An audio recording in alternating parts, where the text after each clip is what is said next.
Miss the Sabzeruz Festival, right? Let's hurry and find Dunyarzad. Paimon thinks she must be around the Grand Bazaar, since she showed us around there last time. One man's stone is another man's gem.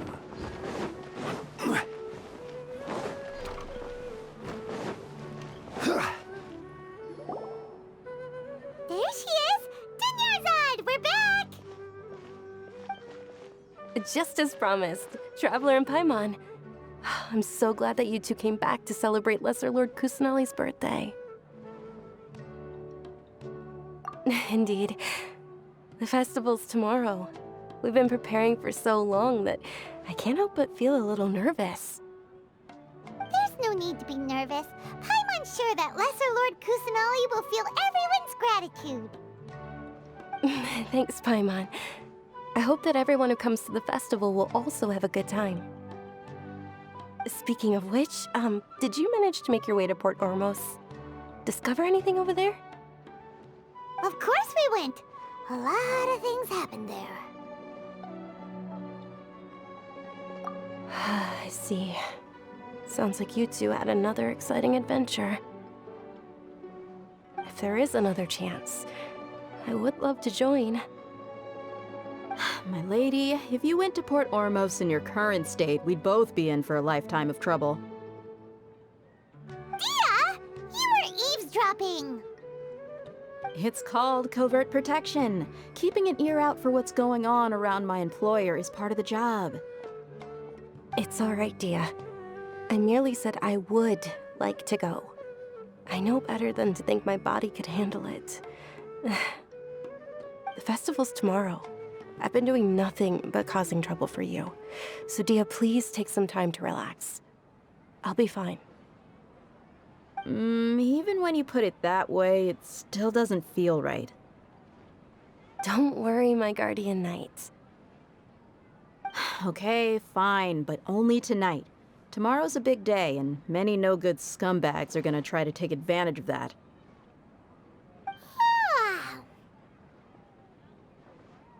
Oh, you two must be exhausted from your long journey back to the city. My apologies for not realizing this sooner. I've already prepared a room for you to rest. Please follow me. Whoa, you're so thoughtful. Paimon's so ready.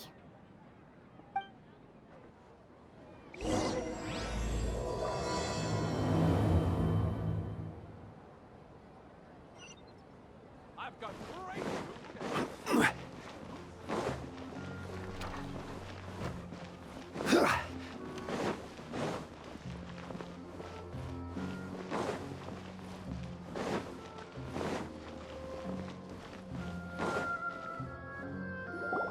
Here we are.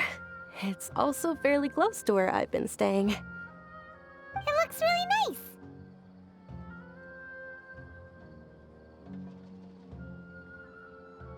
nice. Not at all. Just tell me more about your adventures when you next get the chance. That's Paimon's specialty. Paimon can tell you stories next time. Oh, if you don't mind, how about we all walk around together tomorrow? All of my friends will be working the festival, and Dia is still insisting on her covert protection. Yeah. It'll be pretty hard to relax and enjoy the festival if Dia's constantly hovering over you, right? Then let's meet at the nearby bazaar first thing tomorrow morning. Have a great night. It's a deal. Good night, Dunyarzad. I may be too excited to fall asleep tonight. See you tomorrow. Paimon's starting to really look forward to the Sabzeruz Festival too. Will there be lots of yummy food? Oh, no. Thinking about food is just gonna keep Paimon up all night. The earlier we sleep, the better. Let's go inside, traveler.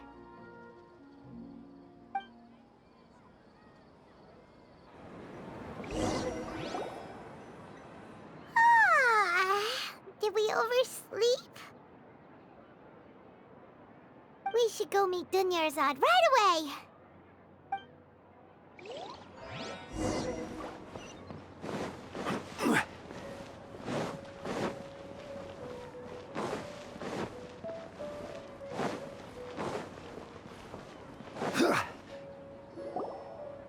Traveler, Paimon, I've been waiting for you two. Good morning, Dunyarzad. We must have overslept a little bit. Not at all. I arrived early. Today is finally here. I must cherish every moment as if it were gold. You've worked so hard for this day. You gotta enjoy it to the fullest. You know it. It's just that, as expected, I had some trouble falling asleep last night. I'm hoping my body won't be too much of an issue today. Well, shall we? Let's start with the stalls over there. Many vendors came out of the blue to support the event, and they insisted on covering costs themselves. Let's go give them some business. They paid for everything out of pocket? Oh, sounds like they're not in this just for the Mora. They all said that contributing to a lively festival atmosphere is more important than money. Especially since we don't often get to celebrate Lesser Lord Kusanali's birthday.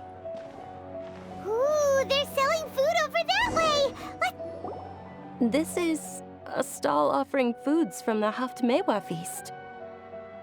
Oh, you could tell straight away. I thought most people nowadays wouldn't know. Mushrooms, flowers, and all kind of fruit? It's all vegetarian stuff. Aw, Paimon's a little disappointed. So, what's the Haftmewa feast you mentioned just now? It's another Sabzeruz Festival tradition. People used to set their tables with 7 different foods. Generally speaking, the most common selections were foods like Rukushifa mushrooms, lunar lotuses, Sumeru roses, sunsetias, kapulatas, hara fruits, and zaytun peaches. So, the Sabzeruz Festival is a vegetarian holiday? You don't have to be a vegetarian to enjoy the spread. We just use the 7 foods to symbolize the 7 virtues of the Sumeru Archon. Wait, but if that's the case, if Sumeru uses vegetarian food to represent the Dendro Archon, then wouldn't the Pyro Archon's festival be full of food like roasted fowl, juicy meatballs, grilled steak? Oh, Traveler, we have to go to Natlan as soon as possible! I hope your wish comes true one day, Paimon. Thanks! Alright, how about we also check out some of these other stalls?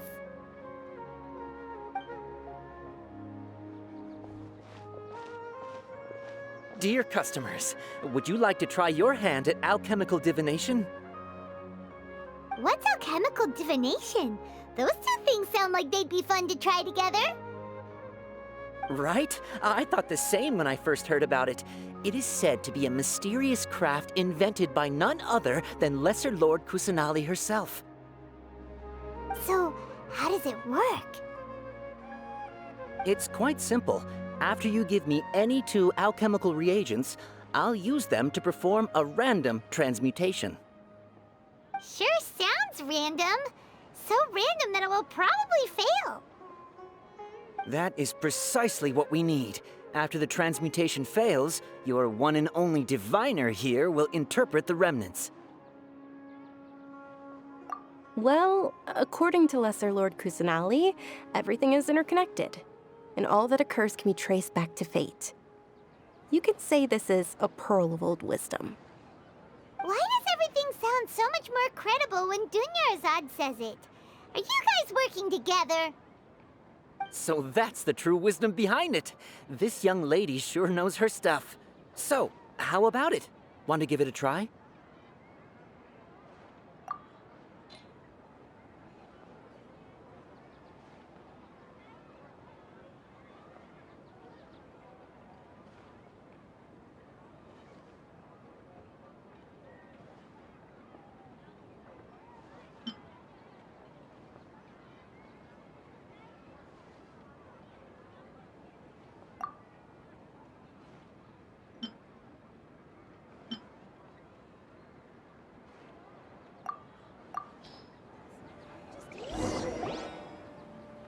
Okay, one moment.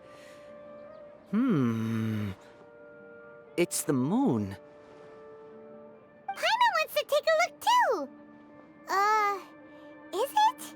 It looks more like a pie that Paimon bit into. Generally speaking, the moon signifies... It means... Wait a moment. Is he really looking it up in a book? Oh, I remember now. It means illusions and lies. Illusions and lies? That sounds rather ominous. Yes, but this book says that if you trust your intuition and overcome your fears, the sun will surely rise. He's not even trying to hide his book anymore. Naturally, fate will only ever show you the beginning of a journey. It is up to you to forge your own ending. Oh, thank you so much. I'll keep that in mind. Oh, it's nothing. I'm just learning as I go. Guess that was still pretty interesting. Okay, on to the next stop. They say the Sabzeruz Festival was very lively a long, long time ago. Large flower carriages used to parade through the city. As they headed towards Port Ormos, people would throw flowers, candy, and liquor all along the way. Dunyarzad's eyes are sparkling right now. I wish I could have seen that spectacle.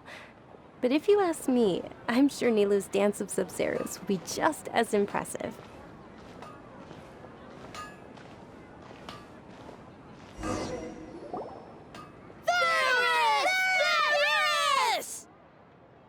Attention!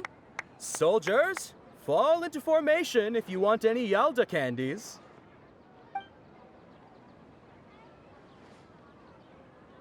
It's a weird guy with a weird hat. Hey, it's Dunyarzad! Wow!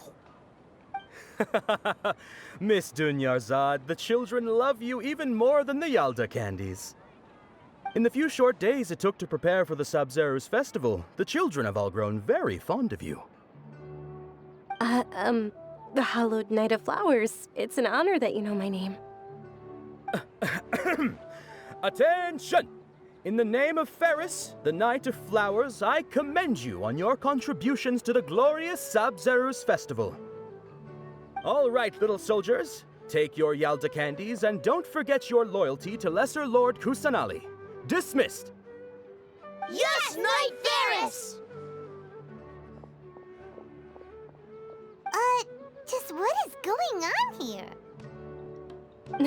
Ferris, the Knight of Flowers, is another Sabzeruz Festival icon, and one immensely popular with children. In the past, the actor portraying Ferris would also sit on a flower carriage. It's all thanks to Miss Dunyarzad's sponsorship that the children can make such wonderful memories today. As are we to you, Vihar. Oh, not at all. Oh, speaking of tradition, do you want some Yalda candies? They're a festival staple, and I happen to have some boxes readied here. Take a look and pick whichever one you want. Whichever one, don't these boxes all look the same? That is the fun part. Each box contains a random flavor. It's up to the luck of the draw. Flavors include lavender melon, hara fruit, sunsetia. Ooh, those all sound pretty good. And there's also lizard tail and oni kabuto. Huh? What's up with those two flavors? Oni Kabuto is a little spicier than Lizard Tail. Dunyarzad, you tried them before? Traveler, help Paimon pick one. Paimon wants the sunsetia flavor. It's all right. Paimon believes in you. I also believe in your intuition. Great! These boxes of candy are numbered 1 to 5 from left to right. Which one do you want?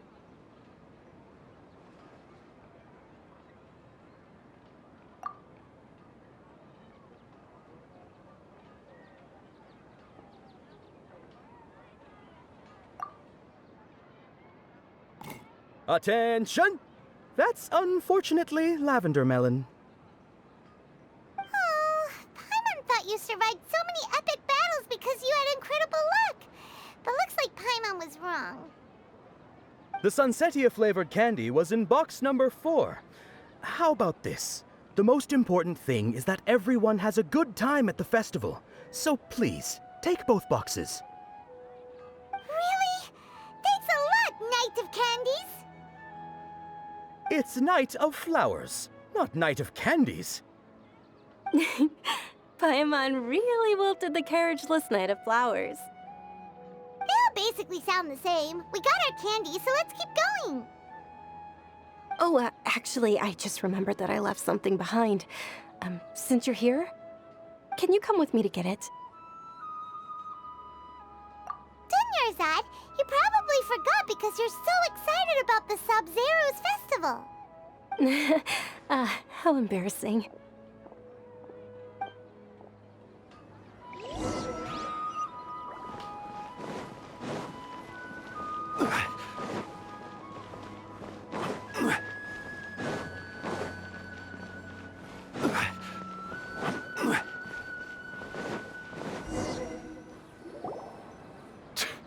We're too late.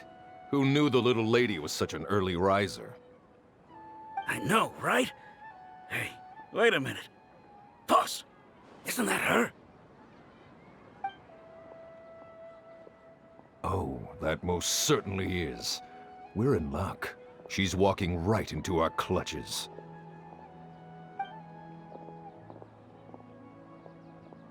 Those Eremites don't look like they're up to any good. Who are you? I don't believe the Homayanis hired you. That's right. We haven't received any of their mora, but I wonder how much the Homayanis would shell out to get you back. They're a gang of kidnappers! Traveler, hurry and protect Dunyarzad! Hey, did you scumbags even consider that the Homayanis might have hired a merc that outclasses you? You're... Dia! Dia the Flame Mane! No wonder we mercs haven't heard anything about you for so long. You sold your unruly mane to the highest bidder. Don't speak so disrespectfully. My family started working with her as gratitude for her past kindness to us.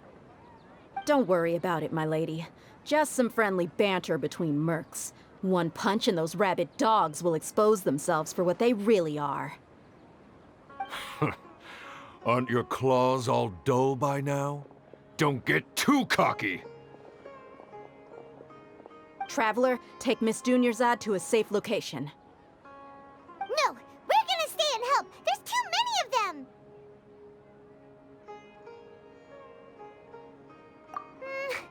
You're right. All right, fine. Please be careful, Dia. Don't waste your time worrying about me. This is my job. Look out for yourself. After I've wiped the floor with them, I'll go find you all.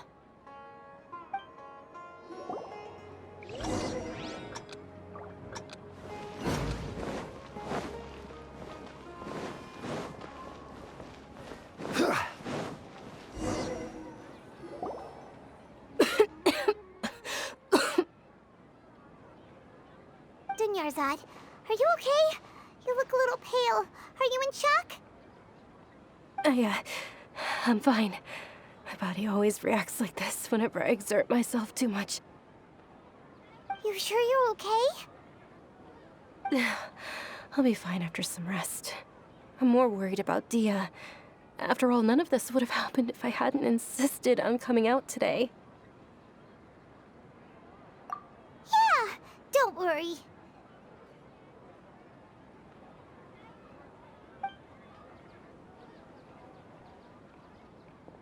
My lady, Traveler, found ya.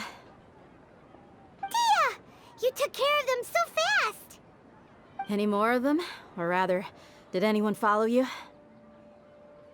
Dia, your arm! Oh, this? I'm fine. It's just a scratch. Normally, they wouldn't have been able to land a hit on me at all, but I'm still getting used to this new greatsword. Please, let me take a closer look. Come on, it's nothing. Us mercs aren't as fragile as you think. Hold on, you said something about a new greatsword. What happened to the one you were using before? About that. Well, I sold it, because I was low on Mora. Stuff like this happens every now and then. It can't be. The anonymous donation that was used for the venue's final round of preparations?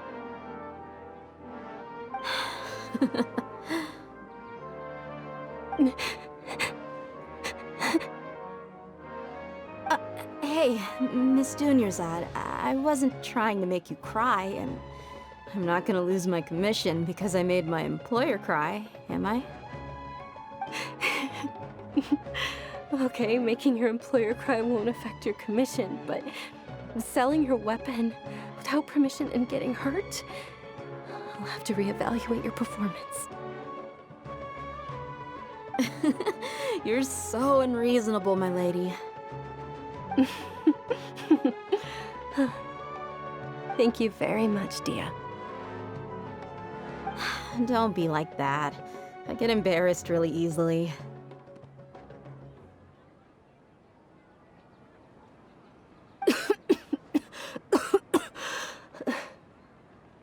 Are you feeling unwell again, Dunyarzad? My lady, your condition. Traveler, can you take her somewhere to rest? I'll look around the area to make sure we're safe from an ambush. Truly, I'm sorry for the trouble, everyone.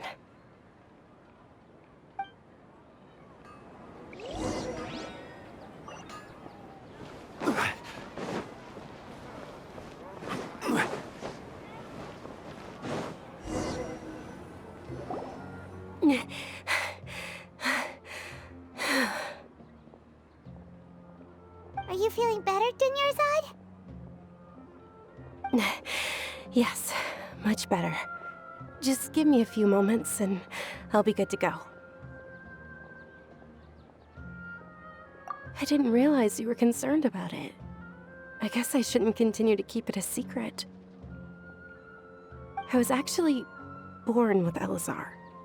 It's terminal now.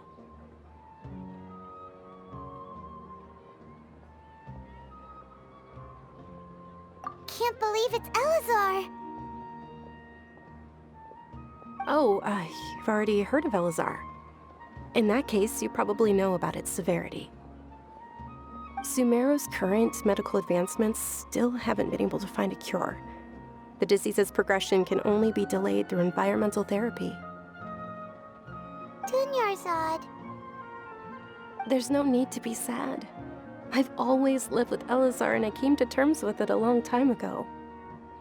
Compared to the simple fact that I'm afflicted with this, its effects on my life have been much more painful. I know that my family loves me dearly. They've done all they can to provide the best environment for me so that I can live for that much longer. However, I know I will one day succumb to this. Did you know? Before I ran away from home this time, the world outside of my home didn't even know that I existed. Since I was a child, all I could do was sit on my bed and stare at everything outside of my window. I'm sure my family's worried and disappointed in me for running away, but I just didn't want to have any regrets. I wanted to meet other people. To me, there's nothing more beautiful than being able to meet and speak with others. Not to mention the incredible time spent preparing for the festival. The joy on everyone's faces here, and all the support I've received from friends like Dia. This way, when my final day does arrive, it will be less sorrowful. At the very least, many people will remember that I once existed in this world, right?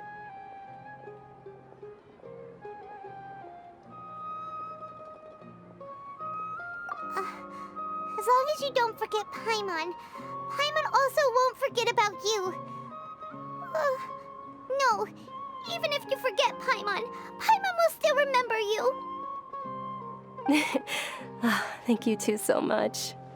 I apologize for the depressing conversation. This is out of character for me. To be honest, Lesser Lord Kusanali gave me the courage to do all of this. If it weren't for her encouragement, I wouldn't have taken that first step. Thanks. There will always be frustrations in life, but I know that the point of living is not to leave behind any regrets. Oh, right. Isn't it almost time? Huh?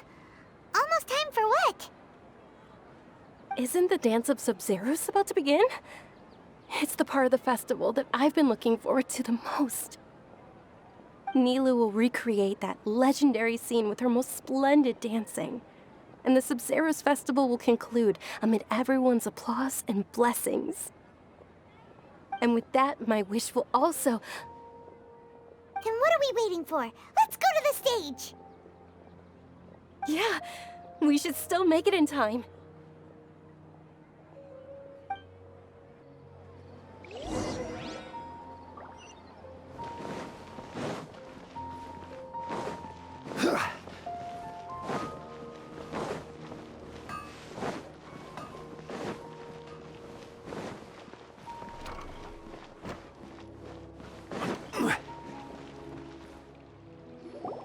Were you not aware that the law prohibits this type of performance from taking place without prior permission? Over there! Someone's yelling at Nilou! I think I just saw the Academia's Grand Sage. Why is he here in person? But the Dance of Sabzeruz is one of the key parts of the Sabzeruz Festival. If we can't perform it... The Sabzeruz Festival. The law also prohibits the private hosting of large-scale religious festivals. Only the Academia can host such an event. If you continue to resist, we will have to order an investigation into every single event organizer. The Grand Sage has already granted you much leniency. I advise that you exercise tact. How did things turn out like this? The Academia was originally responsible for the Sabzeruz Festival, but they failed this responsibility for many years. I need to speak with them. This is a hard pill to swallow, but you're right. Things would only get worse. Art, dance. Aren't you ashamed of pursuing such frivolous and meaningless activities in this land of knowledge and reason? Our Archon created the utopia that is Sumeru City for all scholars who sought validity, verity, and truth, while people like you wish to defile it. No. I believe that our Archon never rejected the arts. Even the Goddess of Flowers dedicated a dance to her. With your lack of intellectual credentials, I do not believe you are qualified to debate with me. What you should be doing is finding workers to tear down this ridiculous eyesore. When we return, have the scribe draft an ordinance before the next Nyargarbaha Day that prohibits public art performances. We will announce it to the public later via the Akasha. Understood. I will inform him when I return. The Sabzeruz Festival. Go celebrate the birth of that god to your heart's content. Nilou, are you okay? Oh, Dunyarzad. You all saw that just now? The Grand Sage ordered us to stop the performance. Yeah. Let's go somewhere the Academia can't find us and perform there. But how do we let everyone know? And what about the atmosphere on the stage? Or we could get people to block them off so they can't interrupt the performance. No. They just threatened to investigate the organizers. If we were caught... Nilou, it's all right. Don't worry about it. But you've been looking forward to the Dance of Sabzeruz so much. And I know how important this festival is to you. I don't want you to have any regrets. It's okay. Seeing you care this much about my feelings is more than enough. It would be too risky to continue the Sabzeruz Festival at this point. I don't want to get everyone in trouble. If you say so. But you can sneak out for the next Sabzeruz Festival, right? We'll make sure the next one is a smashing success. The next one. Yes, okay, it's a promise. It will be a smashing success. Paimon can't believe this is how things turned out. Those heartless geezers. It really is okay. There's nothing we can do about it. Still, I'd be lying if I said I had no regrets. I would have loved to see Milu's dance.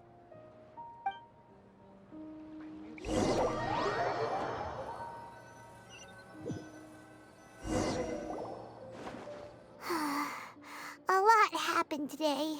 It's a shame the festival ended the way it did. Milu and Dunyarzad promised to make the next Sabzeruz Festival a success, but Dunyarzad is running out of time. Yeah.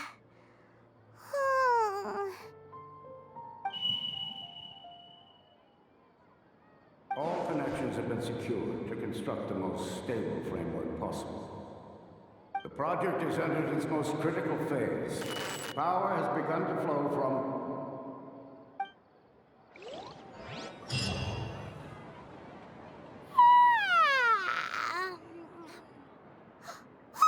We're gonna be late! It's all because you wouldn't get out of bed! We should go meet Dunyarzad right away!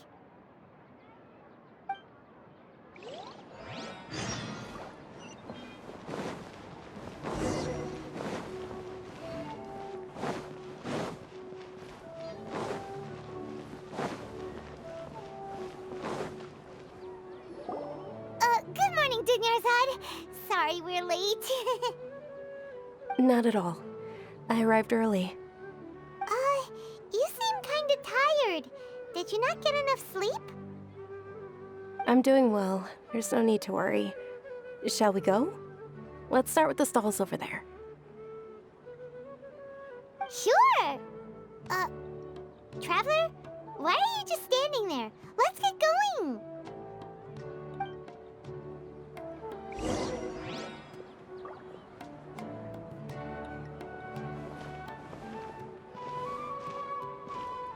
Ooh, they're selling food over that way! Let's go take a look!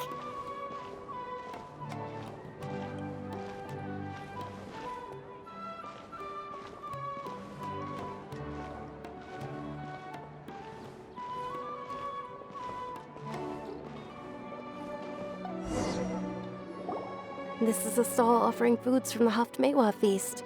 You are quite well informed, miss. I thought most people nowadays wouldn't know.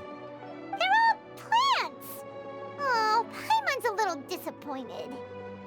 Actually, what is the Haftmewa feast you mentioned just now? It's one of the Sabzeruz Festival's traditions. People used to set their tables with 7 different foods to symbolize the 7 virtues of the Sumeru Archon. Appear to be in the form of the moon. Really? Paimon thought it looked like some kind of food. The moon signifies... It's escaping me for now. Wait a moment. Is he really looking it up in a book? Oh, right. It means illusions and lies. But if you trust your intuition and overcome your fears, the sun will surely rise. Understood. I'll keep that in mind. Oh, it's nothing. I'm just learning as I go.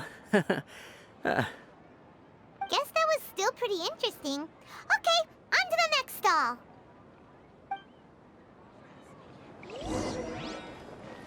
So, where to next?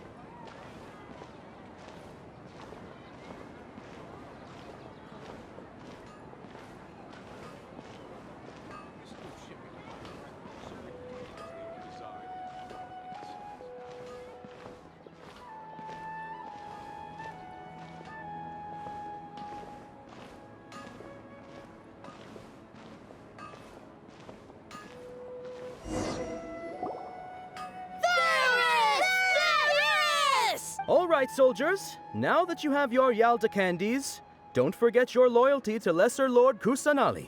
Dismissed. Yes, Knight Ferris! What's going on?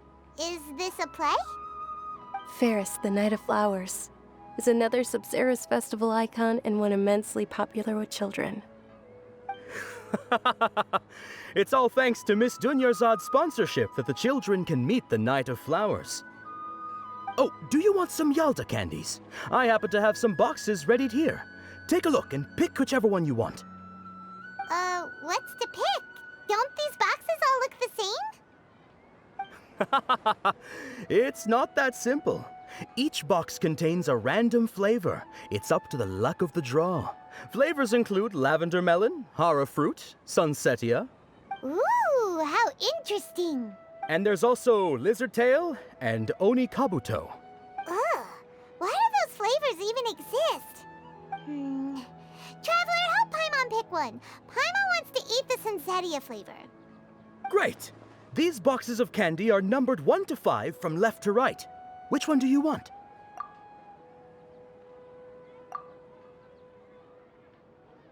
Ah, excellently chosen. Number 4 is indeed sunsetia.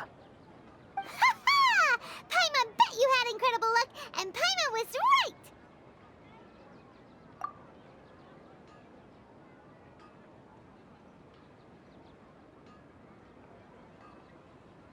Huh? How's that possible? It's obviously random. Maybe we didn't sleep very well last night. Or maybe we slept too much.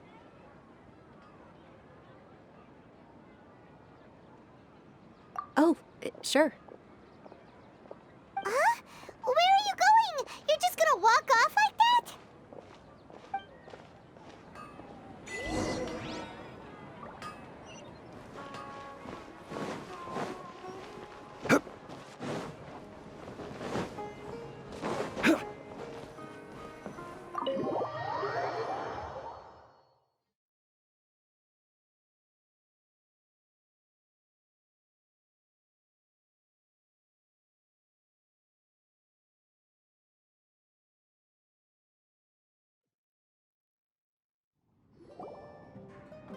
A feeling of deja vu? Oh, Paimon knows what that is. It's when you feel like you've already experienced whatever is going on. In that case, Paimon also felt something like that today. But that's just our brains playing tricks on us, isn't it? So why'd you run here in such a hurry?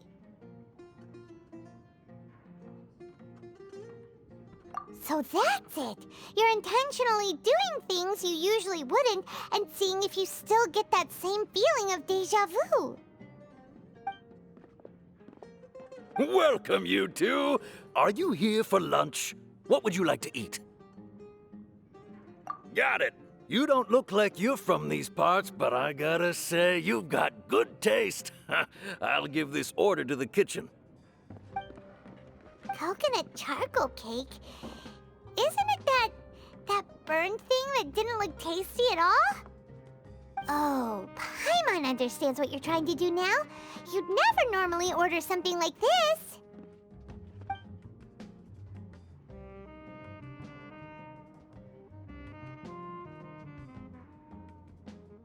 That thing? Are you really gonna eat it?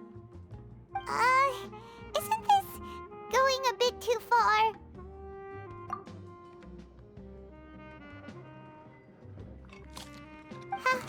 How was it? The look on your face is telling Paimon that it tasted awful. Then, you mean... That's impossible! We were just talking about how gross it looked! So, would this be a case of taste bud deja vu? Paimon also gets the impression that we've been here many times, even though we aren't regulars.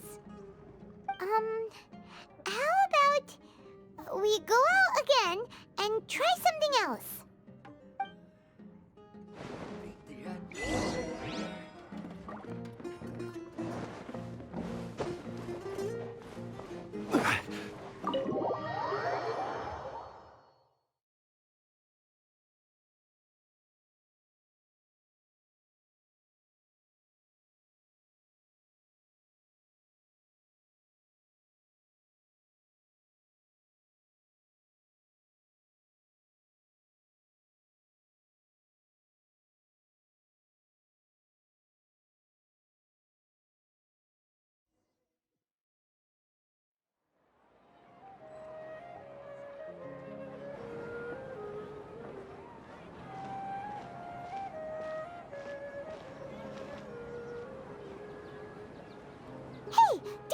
just sitting by yourself on that bench over there.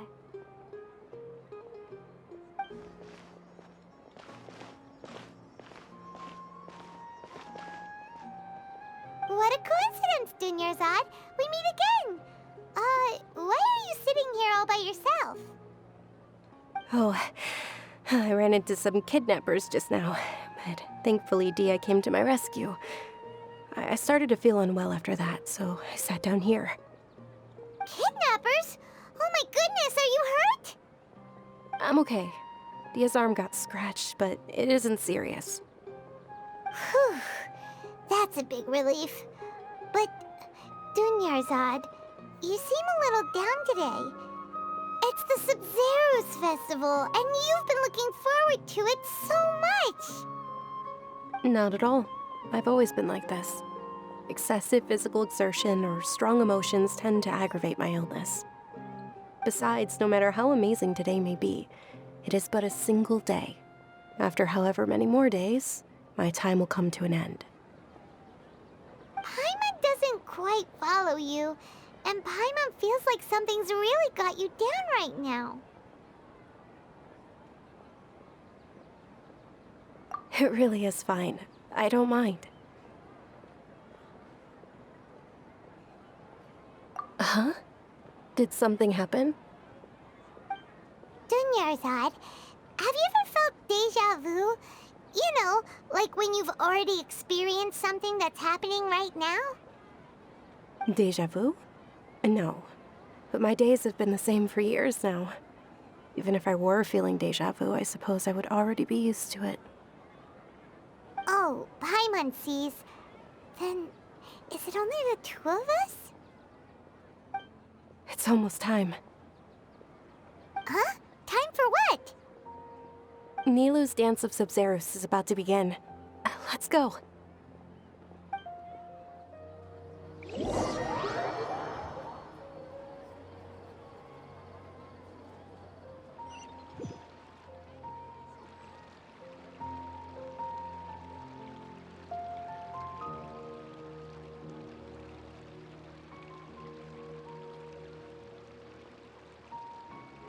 With your lack of intellectual credentials, I do not believe you are qualified to debate with me. What you should be doing is finding workers to tear down this ridiculous eyesore. When we return, have the scribe draft an ordinance before the next Nyargarbaha Day that prohibits public art performances. We will publicly announce it later through the Akasha. Understood. I will inform him when I return. The Sabzeruz Festival. Go celebrate the birth of that god to your heart's content.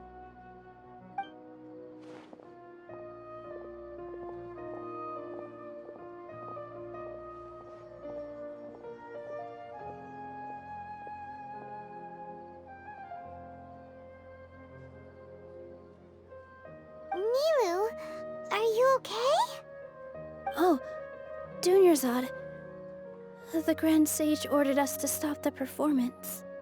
It's okay. There's nothing we can do about it. But you've been really looking forward to this. I don't want you to have any regrets.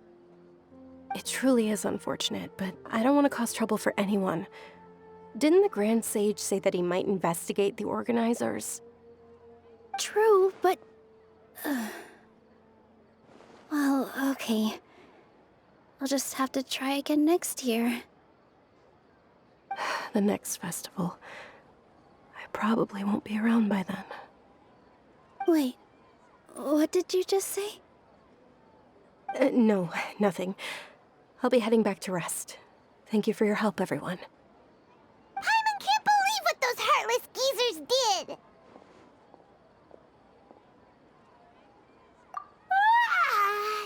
Did Dunyarzad already go back? We should also return and get some sleep. So,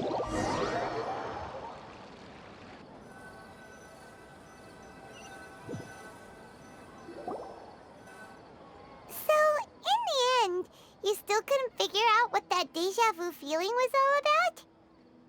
Maybe it really was because of exhaustion. Same here. That's why Paimon stopped thinking about it halfway through the day. Then, how about we settle in and get a good night's sleep? For now, we can chalk things up to exhaustion. We can do more thinking tomorrow. Observing a modest drop in the output of Jnana energy, but values still remain within normal parameters. Continue to monitor for variances in the data and find the cause as soon as possible.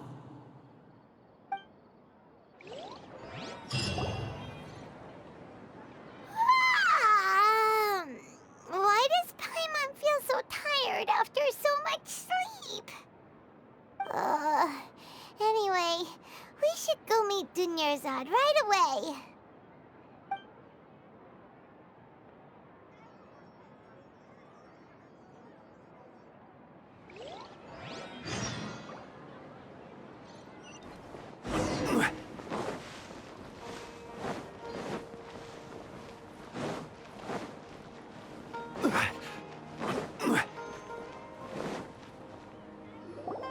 Good morning, Dunyarzad. Sorry to keep you waiting. Not at all. I arrived early. Huh? Paimon thinks you sound kinda tired. Did you not get enough sleep? I'm doing well. There's no need to worry. Shall we go? Let's start with the stalls over there. Great idea! Let's get going! Traveler? Hey.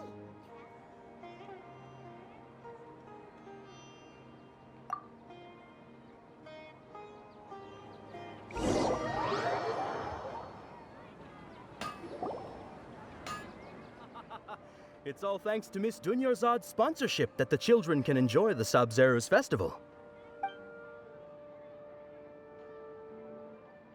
Oh, are you interested in Yalda candies? I have some boxes of candy here. Pick whichever one you want. Not much of a choice. All these boxes look the same. It's not that simple. Each box contains a random flavor. It's up to the luck of the draw. Flavors include lavender melon, hara fruit, sunsetia.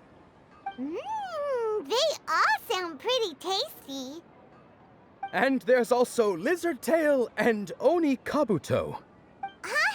What were those last two? He'll help me choose. Paimon wants to eat the sunsetia flavor. No problem. These boxes of candy are numbered 1 to 5 from left to right. Which one do you want? Oh, I like your confidence. No hesitation at all.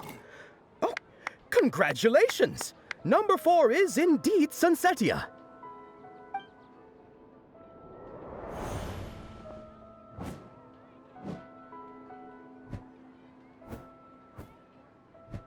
Ha!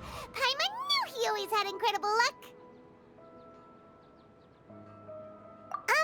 Paimon's not really interested in the other flavors.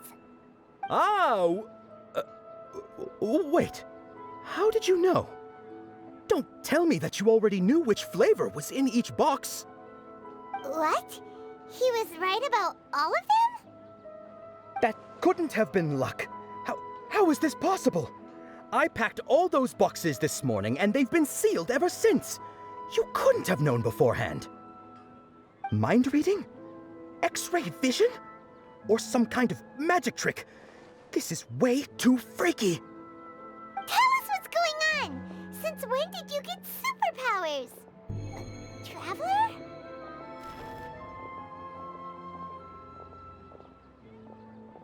Hey, where are you going? What's going on? Did you see something? Us leaving Dunyarzad without letting her know is kinda rude, you know.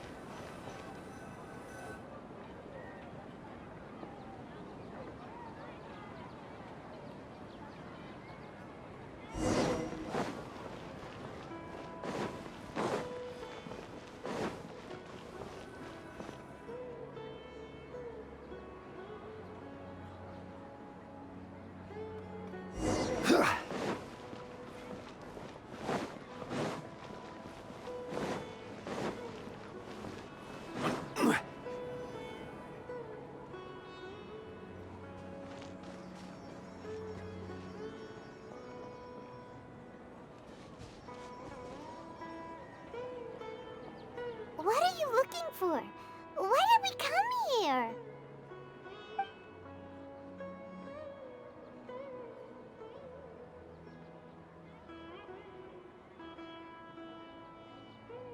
Traveler?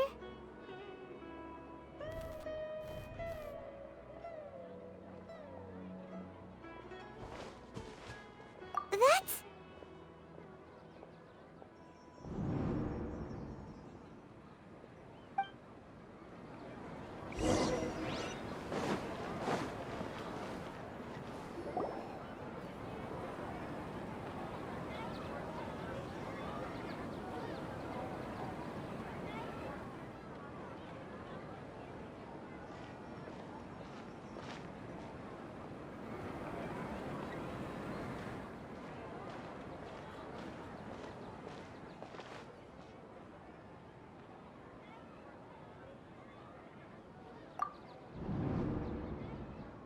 Look! That's... Isn't that Dunyarzad?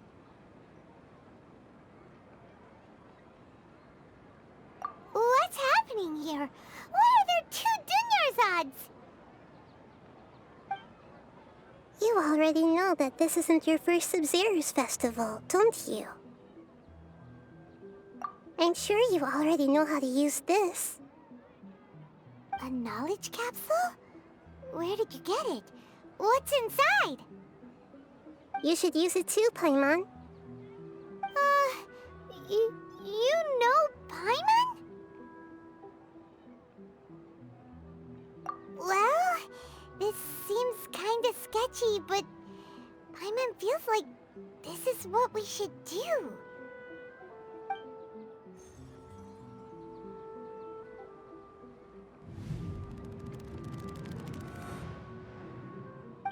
What the? This is our 20th time at the Sabzeruz Festival? Huh? No. The 30th? 40th? Just how many times have we been to the Sabzeruz Festival? Have we been trapped in a single day? If it weren't for you, we wouldn't have even realized. What the heck was inside that knowledge capsule? Your memories are still scrambled? Try your best to remember. This isn't the first time we've met, and I answered that question a long time ago. Let Paimon think. Oh, it's coming back. Meeting you was the real catalyst for restoring our memories, and the knowledge capsule was just your means of showing our minds the way. What about everyone else? Why are you only helping the two of us? Your sense of deja vu is stronger than everyone else's, yes? As for an explanation, you two received the blessing of Dendro, and you also have special, sensitive constitutions. It was as if a single sheet of paper was separating those memories from your consciousness. A familiar question. I think this is the 7th time you asked that. As you can see, she isn't doing well. You probably sensed it too. The Dunyarzad you were just with is different from the first Dunyarzad you met. That first Dunyarzad is in front of you right now, and she doesn't have a lot of time left.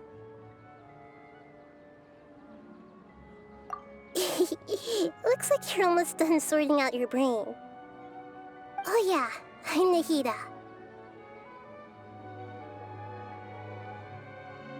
Good, you passed the test.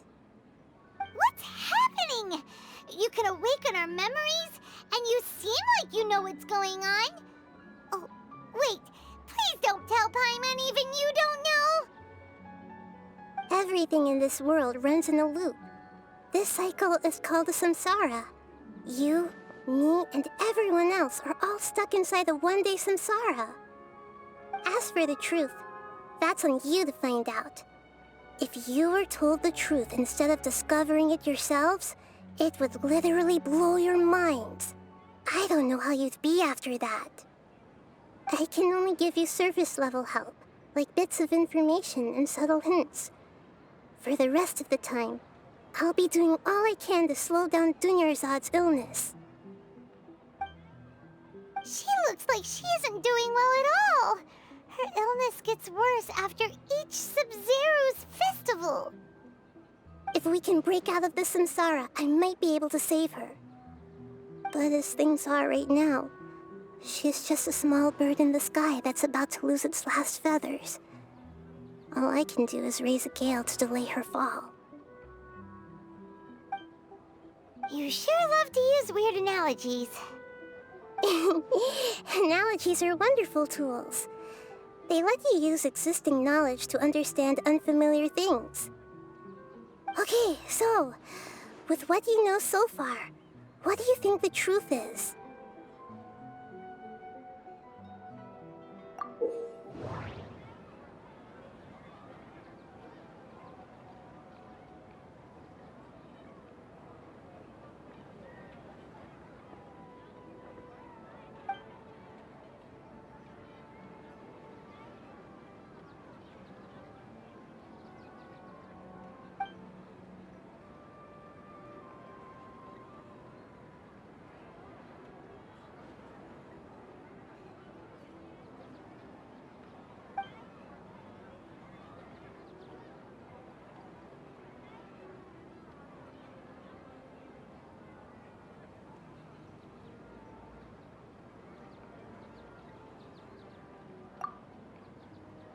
We've already experienced the Sabzeruz Festival many times, and the day of the festival seems to be in a perpetual samsara.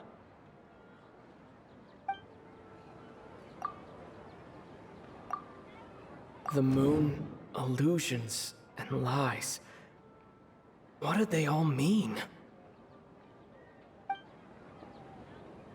The moon,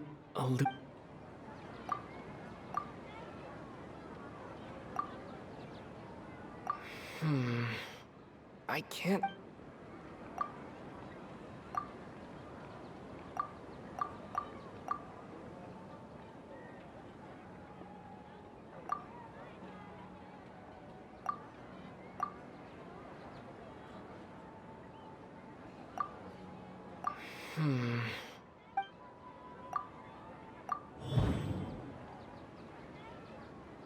That should be it. The flow of time is endlessly cycling within one single day. My mind feels exhausted. The Grand Sage said, "Go celebrate the birth of that god to your heart's content." Did he mean something more? The Grand Sage... What's happening right now seems to have happened before. This That should be it. A time loop. You've given still the wrong answer? Paimon, a simple time loop can't explain some of the phenomena. You two are still missing a lot of information. Unfortunately, I can't give you any more hints. Dunyarzad! The Sabzeruz Festival is happening every day, but that doesn't mean we can waste an...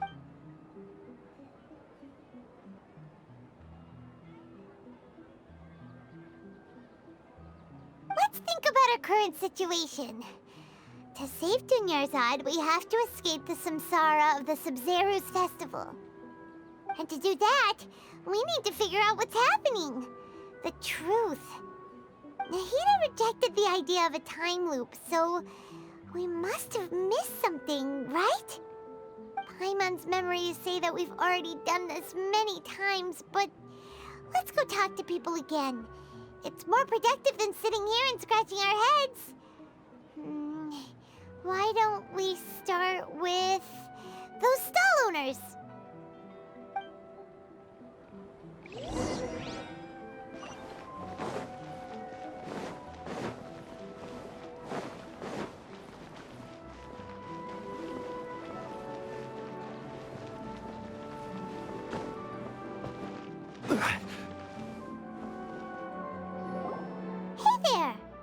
Hey, it's you guys again. Where's your cultured friend? She's feeling a little unwell. I see. Did you come back to buy something? I guarantee the freshness of my products. I harvested them from the forest just yesterday. Huh? What brought this about? I hurried back from the forest yesterday, and I'm selling produce here today. I haven't felt anything strange. To put it another way, if you really think about it, was yesterday truly yesterday? Did you actually come back from the forest yesterday? What kind of philosophical nonsense is this? Are you two daydreaming? Didn't you know that no one dreams in Sumeru? Go somewhere else if you want to find someone to daydream with. He actually has a point. Is this a dream? Is everyone dreaming? True. It's so weird that people here don't dream. Why is that? Anyway, if this all really were just a dream, we would have woken up a long time ago. Let's keep asking around.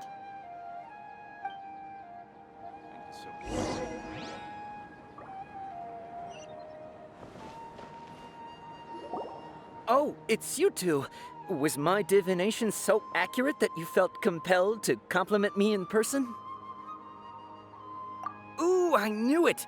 I told you, the god's divination is highly accurate. You just hadn't fully understood its significance yet. You're really excited about this, huh? That's exactly why we came back. Help us better understand it. Help you better understand it? Well, that isn't exactly what I excel at. So, you're admitting that you don't have a clue? Anyway, what kind of situation did you get into?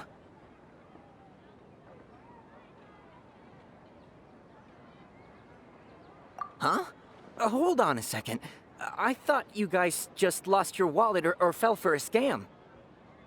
What you just said, are you serious? Does that kind of thing actually happen in real life? Paimon knew you weren't going to believe it. Marvelous. Truly marvelous. I believe you. Recall the interpretation of your divination. The moon, illusions, and lies. It really felt like an omen. When you say it like that, the divination does sound like it's related to what's going on. Can you read any more into it? I believe that the Archon's revelations are never more than vague hints. Anything more specific is beyond the reach of mere mortals. The book only says, if you trust your instincts and overcome your fears, the sun will surely rise. So that's how it is. Looks like fortune-telling is just fortune-telling. It's no good for practical problems. We haven't made any progress. Who else can we talk to? Paimon remembers that we tried talking to her a couple of times, but she always thinks we're playing pranks on her. You think she'll brush us off again? Yeah, if we tap into Dia's strong sense of responsibility as a mercenary, then she'll definitely take us seriously. At this time of day, Dia's probably just finished beating up those kidnappers. Let's go find her.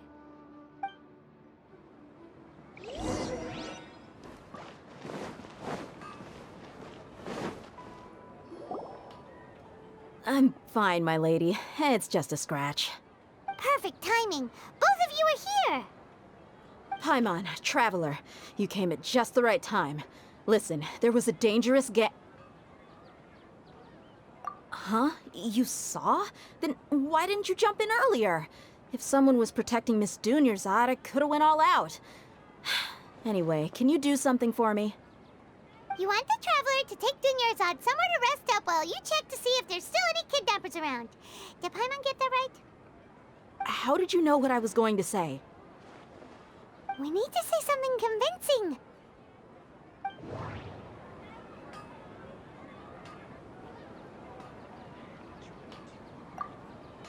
Dia sold her greatsword to raise additional funds. And then she was injured because she wasn't used to her new weapon. Tell her, Traveler!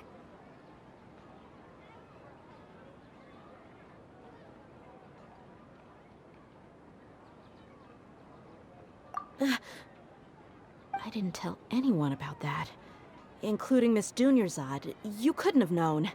And just now, you literally took the words right out of my mouth. What's going on? All right, so this is the situation.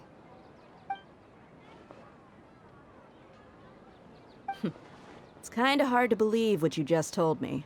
First, let me make something clear. Most of us desert dwellers might not be the scholarly type, but we do have basic common sense. She's quieter than usual. Uninterested in anything and really gloomy. Yeah, she isn't the same as before, but her parents said that this is how she was like at first. Huh? At first? I don't quite understand what you're all talking about. I'll go rest on the bench over there. My lady, are you angry?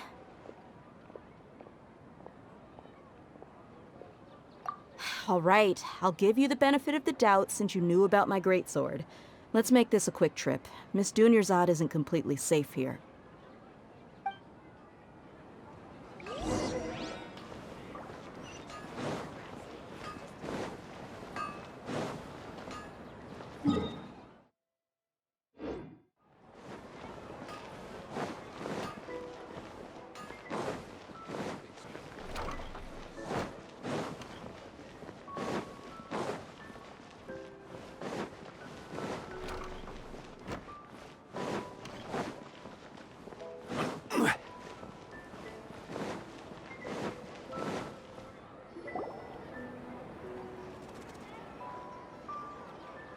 Nahida, we brought a friend.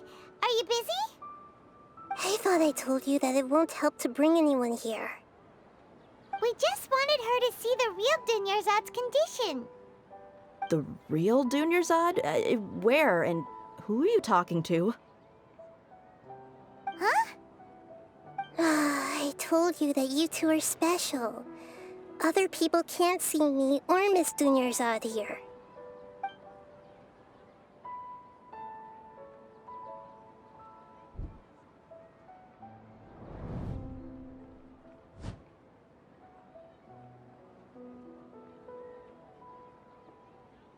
Hold on.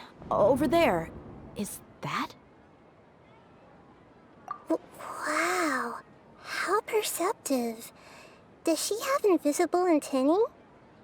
Miss Dunyarzad, she's lying down here, isn't she? How's she doing? Her condition's really bad, and she's basically in a coma. How did you know she was here? I can sense her aura. There are also lingering feelings of something like regret or disappointment. What happened? Do you believe us now? The Sabzeruz Festival has been repeating itself. So, you think the sages are behind this? Yeah, they've always been against us. Wouldn't surprise me if they're using the Akasha to intentionally repeat the Sabzeruz Festival as a sick joke. You have a point. Aside from the Dendro Archon, the Academia's sages are the only ones in Sumeru who could pull off something like this. Maybe there's more to the Akasha than we know. Right! Didn't you awaken our memories using something that looked like a knowledge capsule? That means you must know something about the Akasha! The Akasha relies on the power of a gnosis to operate, as it is the manifestation of the God of Wisdom's power. It compiles the wisdom of the entire populace, and it grants knowledge to the people. A gnosis could do that?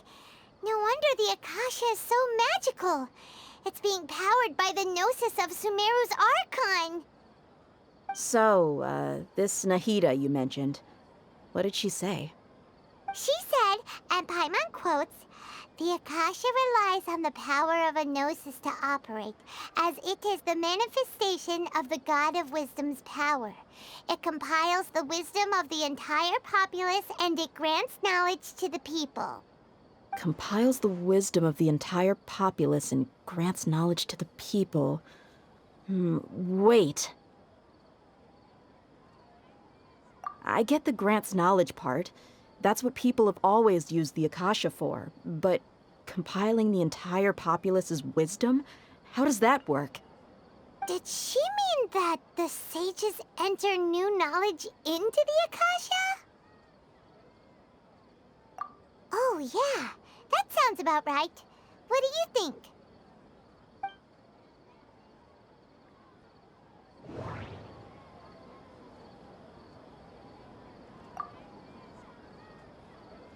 Okay, Nahida said the Akasha relies on the power of a gnosis to operate, as it is the manifestation of the God of Wisdom's power.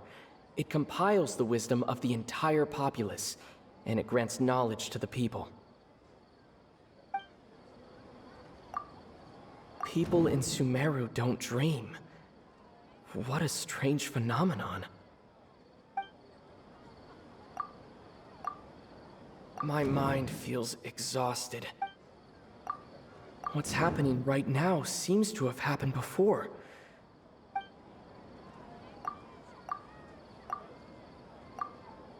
That doesn't sound right. That doesn't sound right. You mean the Akasha is causing our mental fatigue? Huh. Now that I think about it, my head's been feeling unusually heavy. When the desert dwellers set off on their quest for knowledge, a sage once said, "Knowledge always comes at a price." Compiling the entire country's knowledge. You think the Akasha pulled a 180 and is extracting information from us? Who knows? The Akasha can put knowledge into our heads, so who's to say that it can't also poke around in there? We don't know any specifics. What's the point of doing something like that? Just think about it. If you could combine the knowledge of every single person in Sumeru, then you can basically turn Sumeru City into a single massive brain. This hive mind could make breakthroughs in problems that even the smartest geniuses can't crack. An excellent deduction. And the analogy comparing Sumeru City to a massive brain? I love it. In that case, we should take off our Akasha terminals right away. Maybe that'll solve this problem.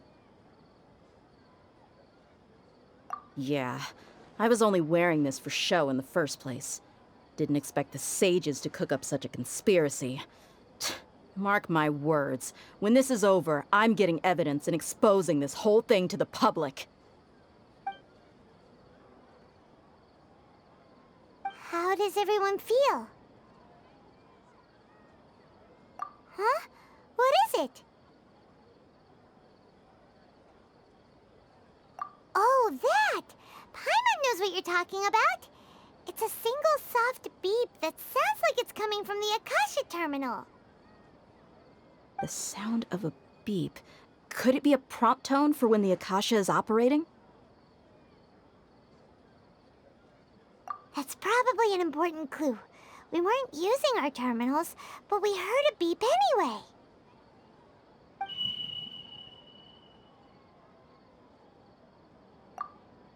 Traveler, did you hear that?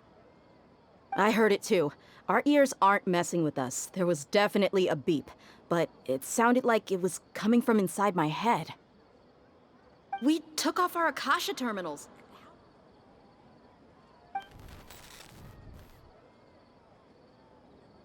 Phase runtime has exceeded its expected length. At this rate, there may be casualties. But we cannot lose all of our progress.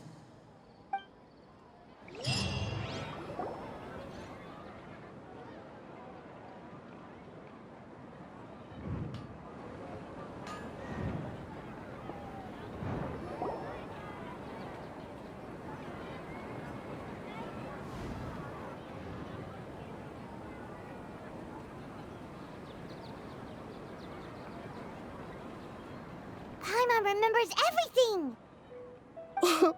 Good. You adapted quickly this time. We definitely took off our Akasha terminals last night, but we still heard that beep. Why is that?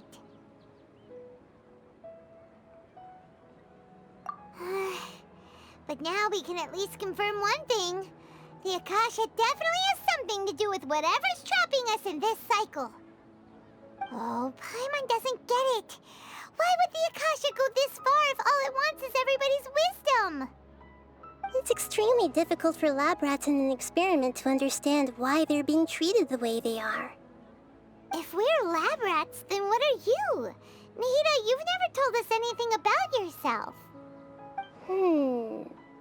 I guess I'm the moon. The moon? Wasn't that the result of our divination? Anyway, knowing who I am won't help you get closer to the truth, so you should focus on other things. Don't get distracted and miss any clues. Okay then. Dia helped us a lot yesterday, so let's go find her. If Paimon's reading the time correctly, those kidnappers should be showing up soon.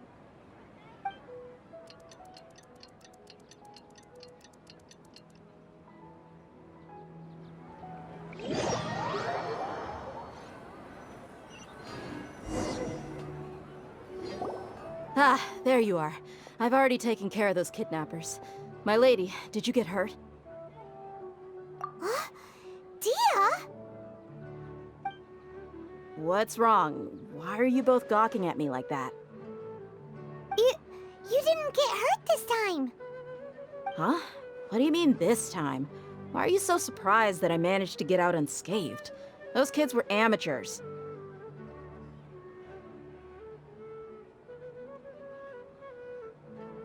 Shh! How did you know about my greatsword? I haven't told anyone about it.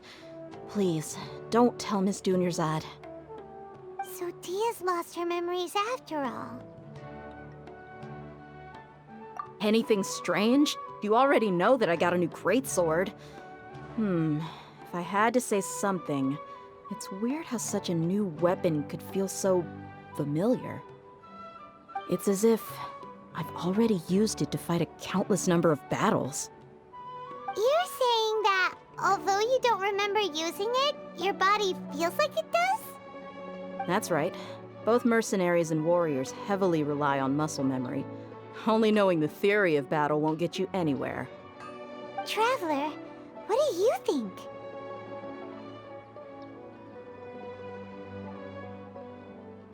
Yeah, Paimon's feeling really hopeful. Oh, you're right! Earlier in the Samsara, something like this would have never happened. I have no clue what you two are talking about, but it's still dangerous here, so... So you want us to take Dunyarzad somewhere else to rest while you check if there are still more kidnappers around, right? How did you know what I was gonna say? Can you read minds? Forget it. Go and do your thing.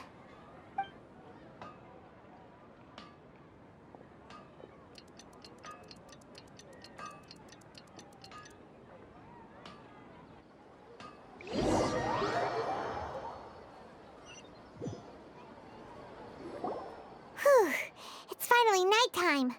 Aside from Dia not getting injured, everything seems to have stayed the same.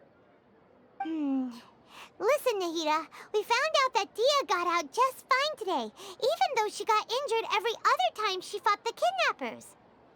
Do you think the Samsara has been broken? Have we saved Dunyarzad? Really? Good job on all that progress. Get some good sleep tonight. Hey, what kind of an answer is that?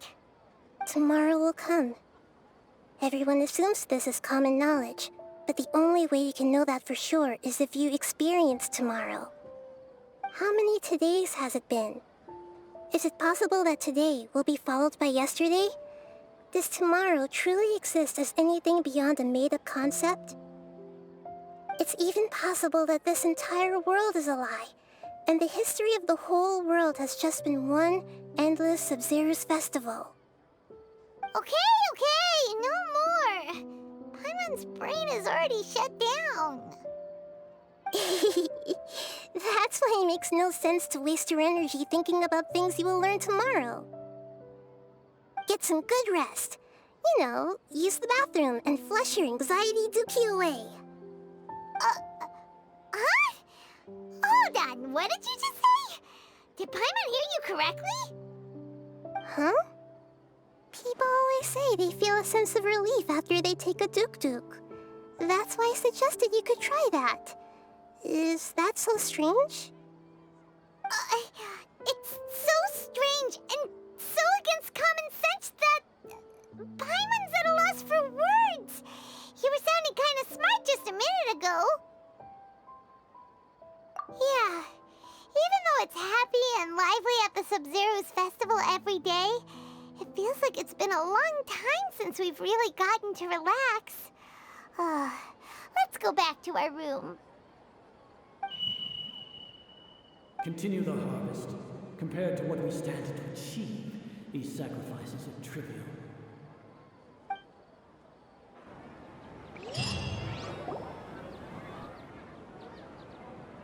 We're still in the same day! Nahida, you already knew last night that we didn't break out of the samsara? Why didn't you tell us? Would there have been a point? You would have spent the night with new worries, with tomorrow still out of reach. In that case, you might as well rest within that brief moment of hope. An opportunity like that doesn't come by often, and I thought it might help you clear your minds. Paimon thought the Duke did that! Whatever. Guess you were looking out for us after all. Of course. In the time we've been together, you two have been everything to me. Paimon's flattered and everything, but maybe you're taking things a little fast. What I mean is, even though I had asked you to solve this puzzle, you two are still the only ones who can see me and sense my presence. In other words, if you weren't here, I may as well not exist. That's why you two have been everything to me. Get it? Nahida's talking about confusing stuff again. Anyway, that's enough chit-chat. So, Traveler, did the new clues yesterday help you gain a new understanding of the situation? Huh? Why are you scrapping your previous theory? Oh yeah, you're right! Gosh, how did we not notice that? In a simple time loop, people's physical conditions should also reset. So, what's your new hypothesis?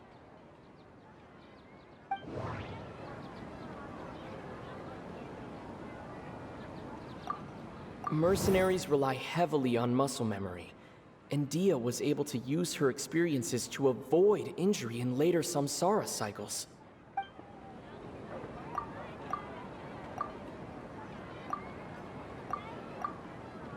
The moon illusion. The moon.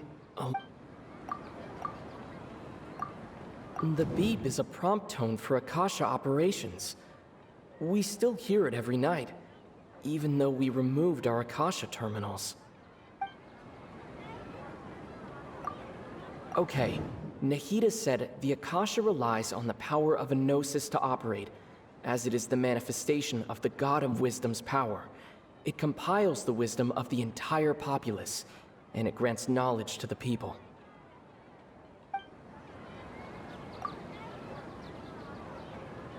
We've already experienced...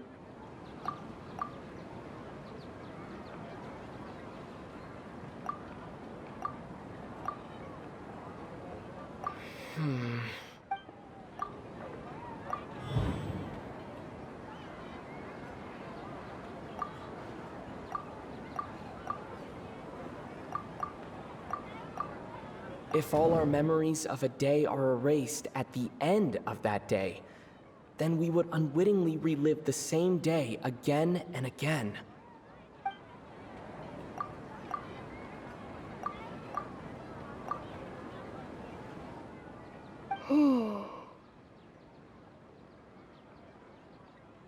Oh, then the beep representation of our memories. That's why when we wake up, everyone thinks the Sabzeruz Festival hasn't happened yet. It's already the next day, but everyone still thinks it's the day before. But muscle memory can't be erased. That's why Dia has been getting better at using her greatsword. Now everything makes sense. A brilliant deduction. Nahida, tell us if we're right or wrong. To put it simply, it's as if you've mistaken a pyro crystal fly for a firefly in the night. You lost sight of its true nature because you focused too much on your perception that it glows. That isn't simple at all! Why don't you go talk to Miss Dia again? You might learn something new. Right! She did help us find our latest clue after all. Let's go!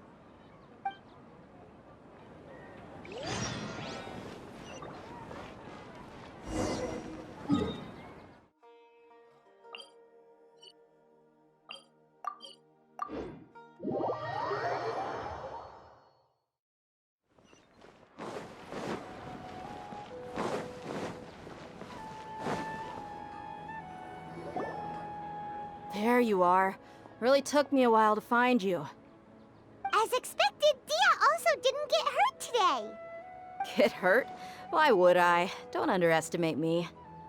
Well, you're still getting used to your new greatsword. Huh. Truth be told, I also think it's pretty strange. It just suddenly felt so familiar in my hands and... wait a second! How did you know I got a new greatsword to begin with? I didn't tell anyone about it. Traveler, could you explain the situation to her today? Paimon's gotten a little sick of doing it. Oh, that works!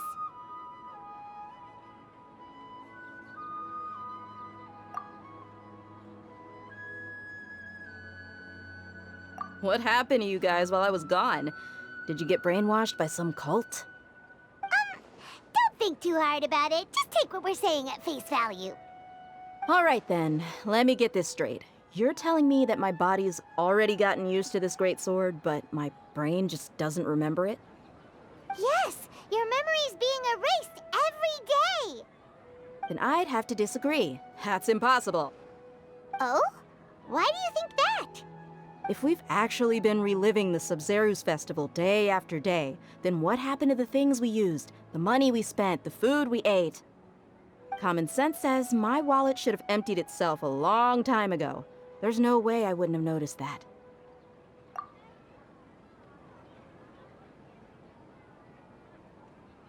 Right! They could use the Akasha to record what everyone did that day, and then use the city's resources to replenish everything! It's not very likely, but it's also not impossible. No, it is impossible. I've got proof. You have proof? Where? You two are surprisingly serious about this nonsensical discussion. Fine, I'll play along for a little longer. Come with me, Miss Dunyarzad. Please come along as well. I still can't guarantee that this area is safe.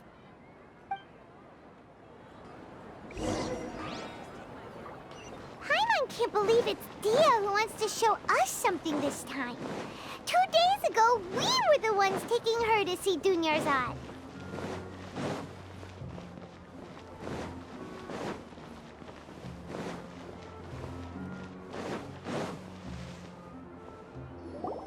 This is it. Huh? This is a wooden training dummy. What about it? See those marks on the dummy? Those are the result of several days' worth of practice. Let's say the sages didn't replace it every day. Shouldn't it be hacked to pieces by now? That's true, but what if they did?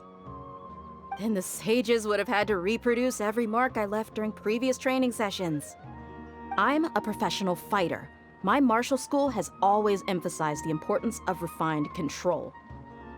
The force, angle, and entry point of each strike is calculated and deliberate. That's why I remember every mark on the dummy, as well as my state of mind as I made each strike.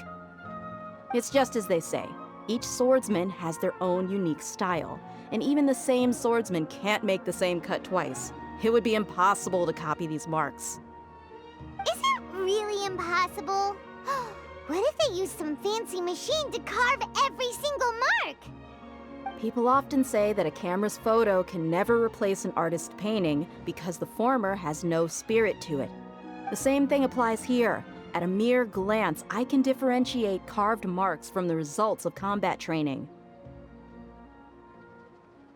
Whew, I hope that cleared things up for you. Hey, is this that new brain-exercise game that's been super popular with the scholars lately? It's surprisingly fun. Anyway, it's getting late. I should escort Miss Dunyarzad to Nilu's stage. See you later. Well, back to square one. Is our memory deletion theory also wrong? But at least we've reached some other conclusions in the meantime.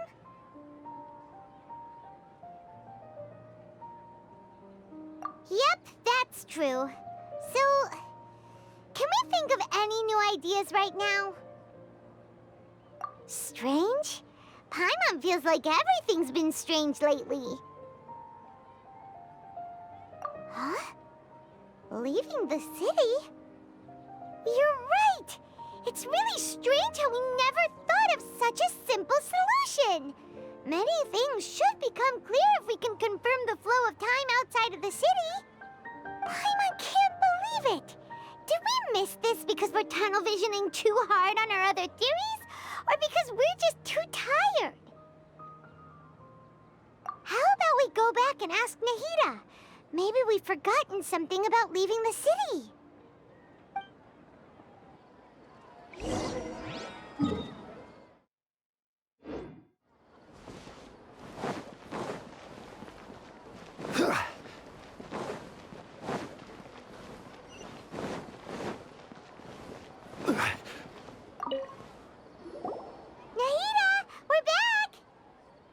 Early today.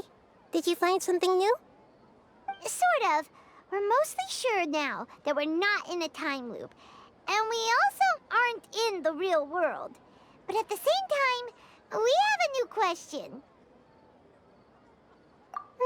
Leaving the city. As far as I remember, you've mentioned your plans to do that twice before. We did? But we don't remember anything. What happened after we talked about those plans? What did we say when we got back? Let me think. I don't think you ever actually told me what the outcome was. Oh, it's probably more accurate to say that both times you never came back the whole night. But you two sometimes stay out the entire night anyway, so at the time, I didn't think too much about it. It is true that sometimes we lose track of time during our investigations. Before we know it, it'll already be the next day. But still, neither of us remember anything about leaving town. Really? That's kind of strange. In theory, I should have already awakened all your memories. Yep, something here's definitely fishy. Let's get to the bottom of this tomorrow.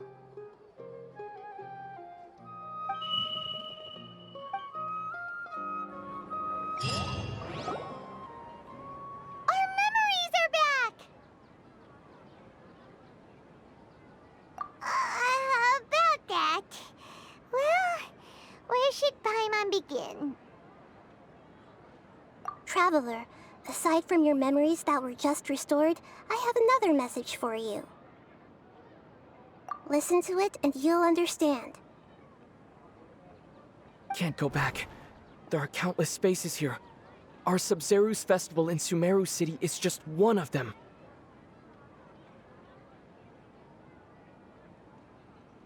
Traveler, you should be missing 2 days worth of memories. Paimon will fill you in. It's time to carry out our plan from yesterday. Okay, let's go!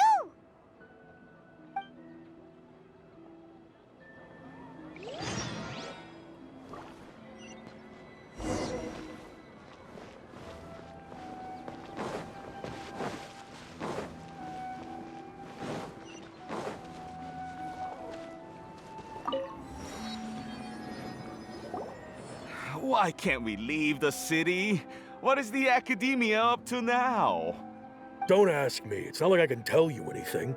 This is a direct order from the Grand Sage. Just wait until tomorrow. I have a real emergency. My goods have already arrived at Port Ormos. If I don't hurry, they'll be stolen. That's your problem. Make sure you make a request in advance next time. But it's not like you can just predict business matters in advance. It looks like the Academia already announced a lockdown for Sumeru City today.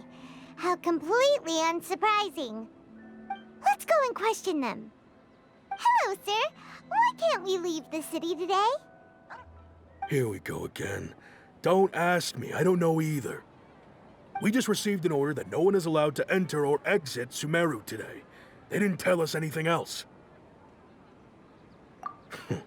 Angering me won't get you anywhere. If I had that kind of insider info, I would have left this stupid post long ago. It looks like he really doesn't know. If we can't get anything out of him, let's take matters into our own hands. Why don't we climb over the walls? Those guards can't be everywhere at once. This is a good spot, and the guard hasn't noticed us at all. Let's hurry! Huh? Why? Are you going to leave Paimon behind?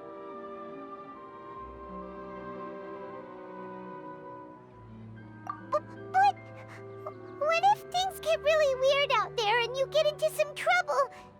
Then Paimon won't be able to help you. Oh, Paimon knows that Paimon can't do much, but we've always been together, haven't we?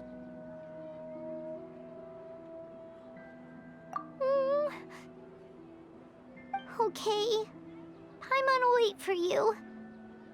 Promise Paimon that you'll come back as soon as possible. Just a quick look. And please, be careful.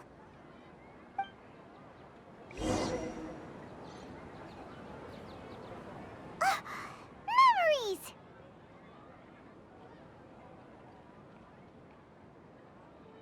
Traveler!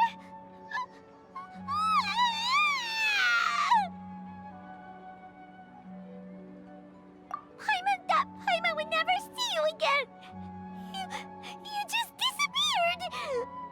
Paimon waited for you for hours and hours at the city wall and you never came back! You promised Paimon that you were only taking a quick look! Paimon, calm down. He's here now. I don't think he understood what you were saying. Paimon doesn't care! Paimon wanted to go look for you, but you also said that Paimon should stay! Paimon was so worried and so scared the entire day!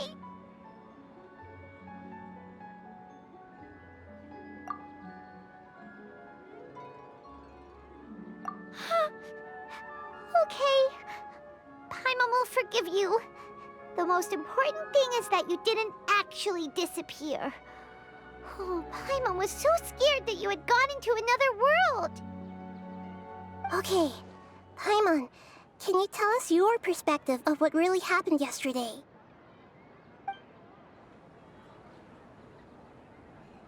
I see.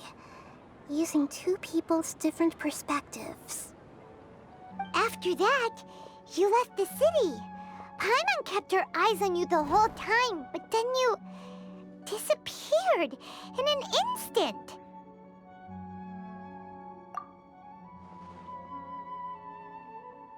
No way! Paimon was watching you with the fullest attention. What's your perspective, Traveler? You sure you don't have any memory of this? I guess that explains everything. You also lost your memories the last 2 times you tried to leave the city. Those days' memories can't be awoken. So, if we leave the city, our memories will be completely erased?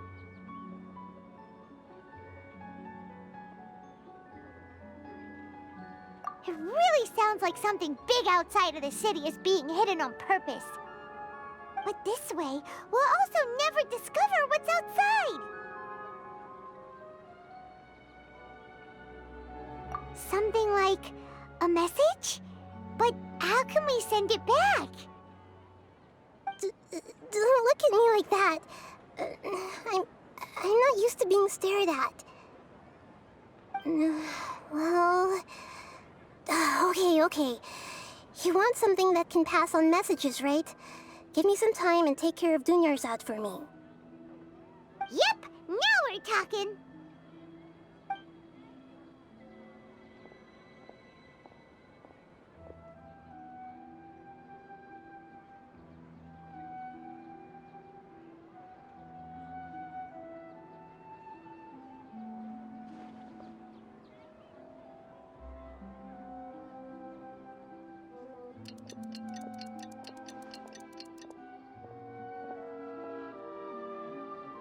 I'm done. Here you go. What? Isn't this just an Akasha terminal? I made some little changes. Akasha terminals are already capable of sending messages. I just tweaked it so that it could connect to any node. To make something like this? Nahida, you really know the Akasha like the back of your hand.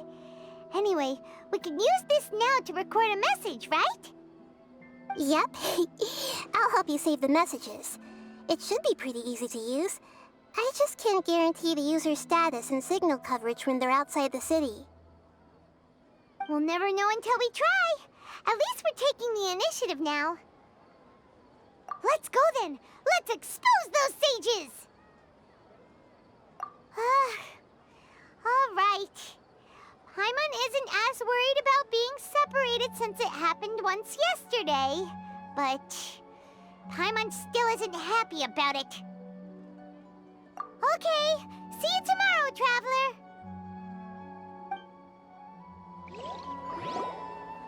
That covers everything that's happened so far.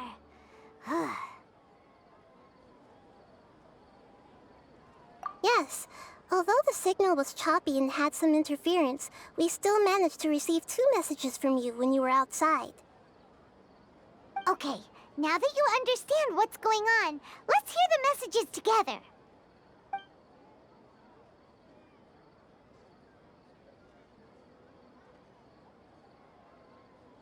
Can't go back. There are countless spaces here. Our Sabzeruz Festival in Sumeru City is just one of them. I've entered another space. Before me are flowing sandstone and howling fish. Impossible and surreal sights.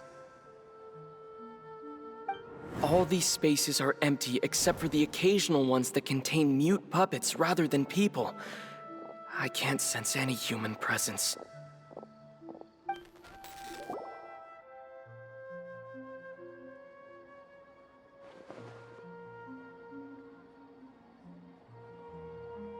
That's one heck of an info dump.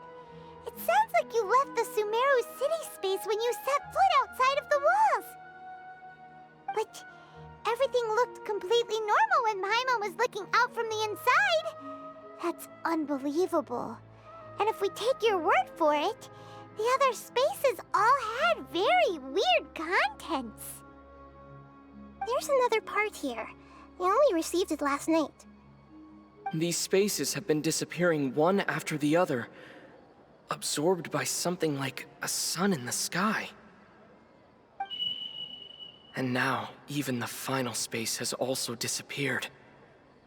Behind me, a lot of spaces just appeared again from thin air. I get it now! Those spaces are actually...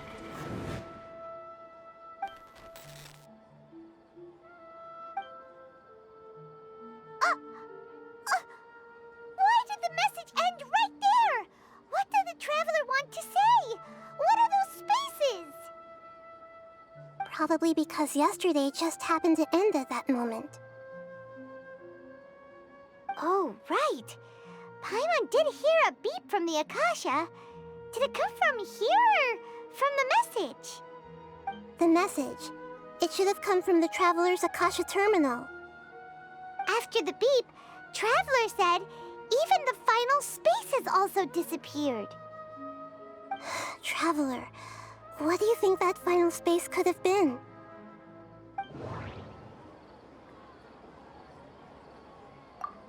Was that space actually the real world?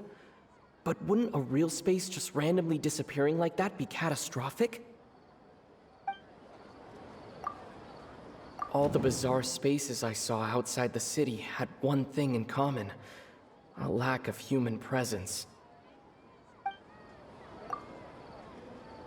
My impression is that each day in this samsara only ends at the sound of that beep from the Akasha.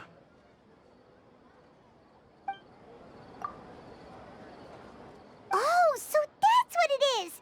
After the sound of the beep, the final space, the Sabzeruz Festival, also disappears, and we're taken to the next day. Later on, Traveler also mentioned a bunch of new spaces materializing behind them. Do lots of new spaces appear every day? Paimon's head is spinning. Just what are these spaces anyhow? Well, consider this. For all the horrors of the Archon War, at its heart, it was just a game where a bunch of gods fought over 7 seats. So no matter how strange or spooky things may look on the surface, maybe all they point to in the end is a small and simple secret. Wow, the Archon War, huh? That's an analogy and a half.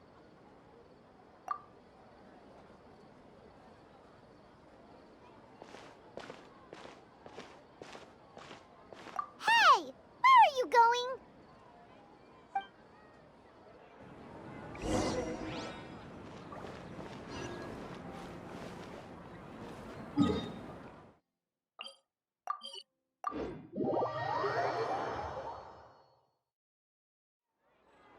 Do you want some alone time to think?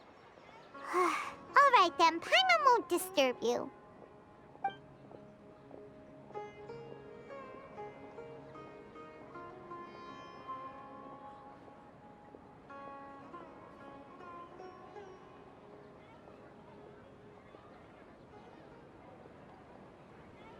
The dance of Sabzeruz is about to begin. I'm going to go watch it. Okay.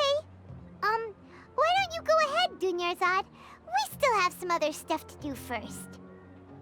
Okay then. See you later. Have you figured it out yet, Traveler? Time is ticking away.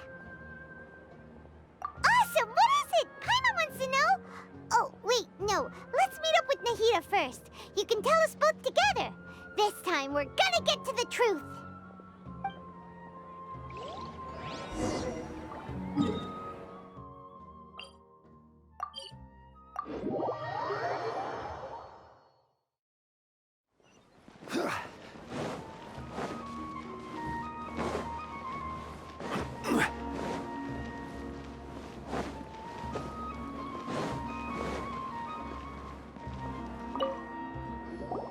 You're back! I've been waiting forever for you two. Judging by the looks on your faces, are you ready to take your Sabzeruz exam and graduate from the festival? Okay. First off, have you discovered the hidden truth?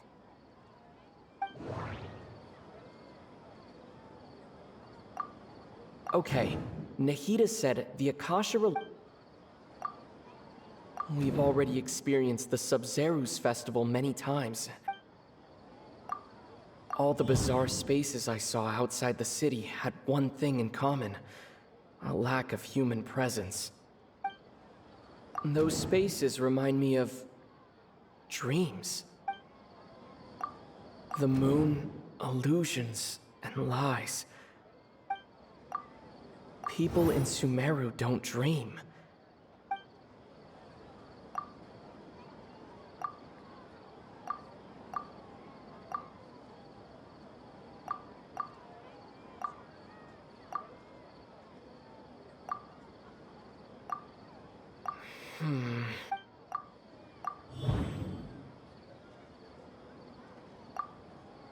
We are all in a dream. It isn't that the people of Sumeru don't dream, Rather, the Akasha is taking their dreams from them.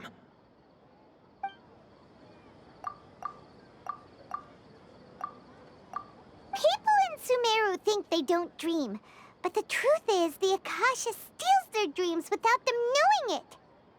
And those spaces with no human presence are stolen dreams without their host.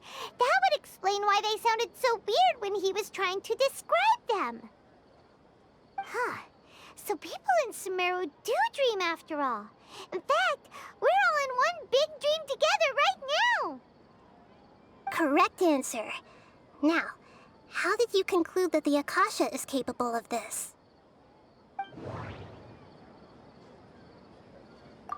It is the manifestation of the God of Wisdom's power. The Akasha relies on the power of a gnosis to operate. It compiles the wisdom of the entire populace. And it grants knowledge to the people.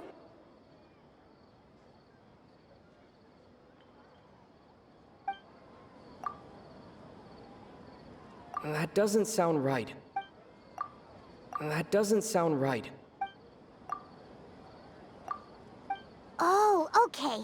Those dream-controlling creatures in the forest also get their power from the Sumeru Archon, right? That would explain why the Akasha has the ability to control people's dreams, too. But is stealing everyone's dreams really how the Akasha compiles their wisdom? Isn't there anything more to it than that? Dreams are fantastical, complex, and full of imagination. People's brains are the most active when they're dreaming. In other words, dreams are rich bundles of human wisdom. So, in other words, the complete opposite of how Hypatia understood it. Paimon remembers her saying that the sages think dreams are foolish delusions, and the fact that no one dreams is a blessing from Greater Lord Rukkhadevata. So it was all a dirty trick? The real story is that the sages from the Academia are using the Akasha to steal people's dreams for their own use, huh? Oh? By the sounds of it, you understand the current situation pretty well. So then, what about the samsara?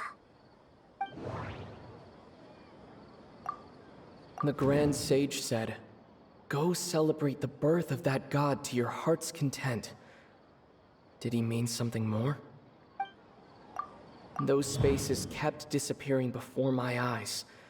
But as soon as that beep sounded, many more spaces materialized. Those dreamscapes kept vanishing. But as soon as that beep sounded, more new spaces appeared.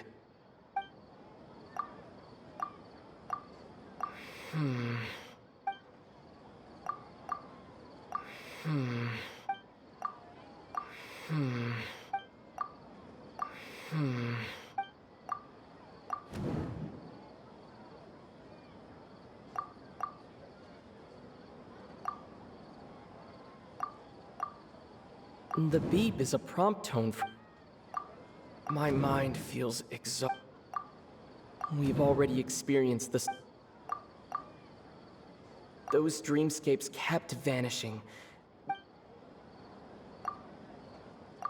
Correct.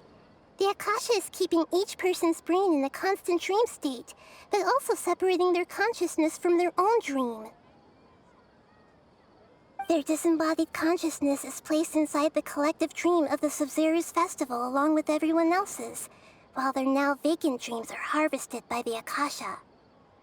No one is any the wiser as another day passes in the dream, and so begins another samsara cycle. People wake up to yet another dream about the Sabzeruz Festival. The dreams that belong to them are once again harvested by the Akasha, and so it continues.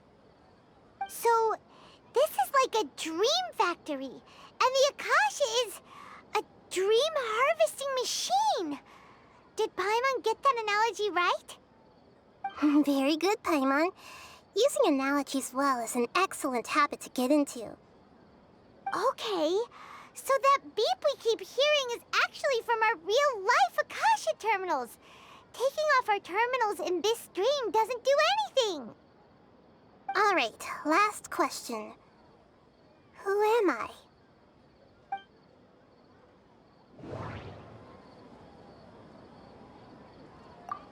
They say that alchemical divination is the Dendro Archon's divine revelation.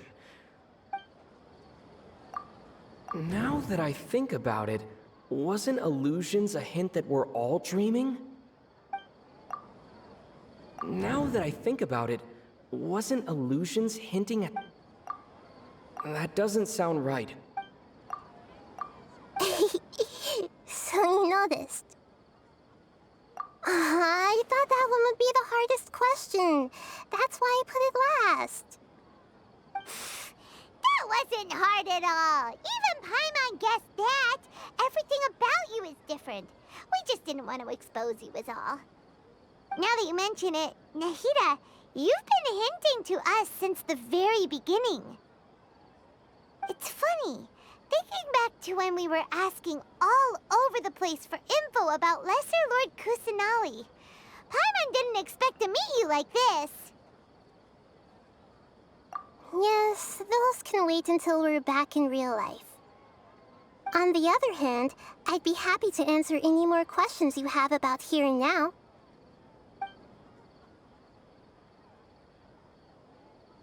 You asked me this question before. My answer was, it would literally blow your minds. Now that you know this is all a dream, this answer should hopefully make more sense.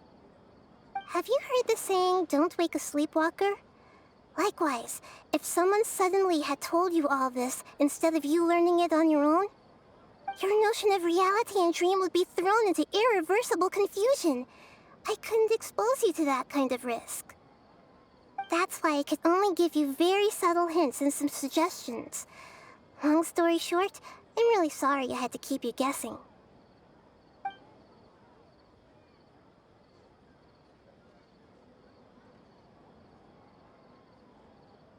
Firstly, this dream we're in is completely based on reality. People have already experienced this Sabzeruz Festival, so it would be very difficult for them to find anything that strikes them as surreal. Secondly, you're probably wondering why people don't have any memories from earlier samsara, right? That's because people don't remember their dreams most of the time anyway.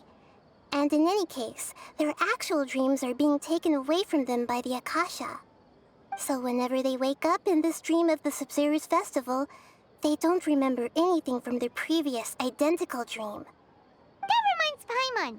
Traveler had a dream when we were in the Avidia Forest, but couldn't see what it was about after waking up.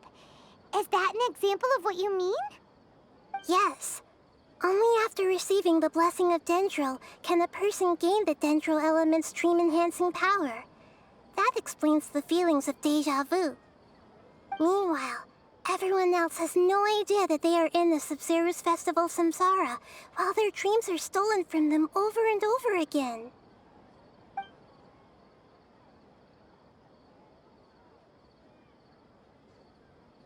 Deceiving the people of Sumeru with no regard for their safety. No matter what they're trying to do, this is unforgivable. After we end the Sabzeruz Festival samsara, we have to look into them. How can the sages of the Academia do this behind their Archon's back? This is ridiculous! In the end, I'm just the moon. The real sun is long gone. A sun and a moon? Nahida's talking in riddles again. Oh, we're out of time today. I'll tell you how to break free of the samsara tomorrow. See you then. Good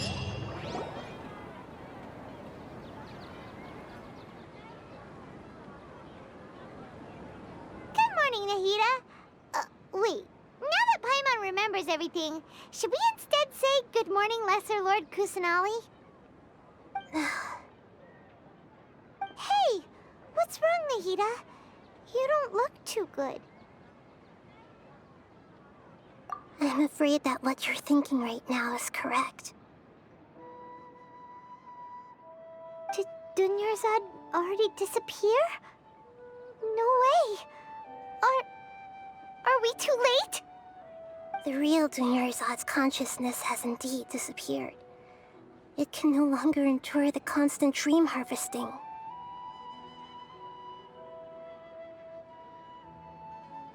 Paimon can't believe it. Wait, so what about that other Dunyarzad? Just what is she? Is she also going to disappear? She's actually something like a puppet, but not completely. The real Dunyarzad's consciousness could no longer keep playing her role in this dream. So another Dunyarzad appeared to replace her in the dream. Just like the grass and the trees, that Dunyarzad is just a building block of the dream that helps to keep it going. But personality-wise, she's nothing like the real Dunyarzad. Puppets are stiff, and can't copy a living person's vitality. After all, they're just there as filler. You know, speaking of which, the old Dunyarzad might not have been too different from a puppet. Dunyarzad truly believed that she met you within her consciousness, and it was you who inspired her. So you do remember her after all. Yes. Back then, her family was overly protective of her. No one cared about her personality or thoughts. It was as if she only lived to stall her Elazar. I just gave her a little wisdom so she could look at life in a new way. So that she could be her own person. But even so, she's still...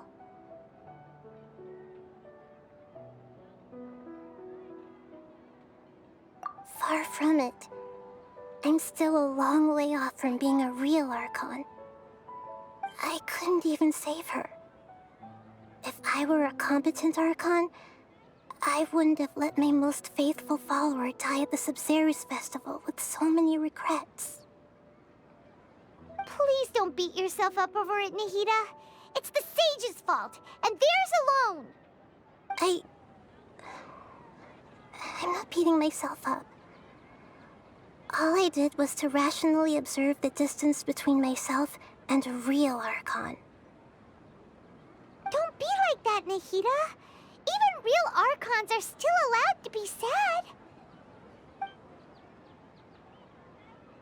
To prevent more tragedies like this, we must end the samsara as soon as possible. Great, but how do we do that? Although the Sabzeruz Festival dream is under the Akasha's control, only humans can dream. Even the Akasha is unable to create them. That means this dream belongs to a host who created it. Huh? So, how should we find that person? Well, if this is someone's dream, then everything here must come from deep within their consciousness. Which means, with the power of imagination, they can change anything in this dream. Imagination? What do you mean by that? Imagination means breaking through what you perceive as normal. Like when a server at a tavern brings a plate to you, you'd naturally assume that food is on it. However, if you're the dream's host and you become aware that you're dreaming, when you imagine gold and more on the plate, the dream will respond in kind, and the server really will bring you gold and mora. But right now, our host is unaware that this is a dream. No matter how many times they're served, it will always be food. Find some way to make that person realize that they're dreaming. Usually, once that happens, the person will wake up and the dream samsara will be broken. How are we going to find them, though? If it could be anyone, it'd be like looking for a needle in a haystack. And even if we did find them, how are we supposed to make them realize they're dreaming? After all, like you said, don't wake a sleepwalker. It's extremely difficult, yes. But the only ones who can do it are you two. Remember, Everything you've achieved up to this point has all been for the sake of finding the host and ending the samsara. As for me, during this time, I'll be out of town. Out of town? Are you going to that place full of dreams where the Traveler went? Yes. I want to try something. There must still be a small wisp of possibility. Hurry and go. Dreams are supposed to be fantastical, romantic, and full of pleasant surprises. Unnecessary things like this samsara need to end. Paimon's still a little upset that we've come this far only for Dunyarzad to... She was such a good person, with such a simple wish. But fate was against her. Yeah, saving Dunyarzad is what kept us going this whole time. But we mustn't lose hope, Traveler. Dunyarzad would definitely want to see us save everyone else. So let's break the samsara for her sake. Paimon's wondering, do you think the sages would get one of their own to be the host of this dream? Feels like it would be easier to control it that way, no?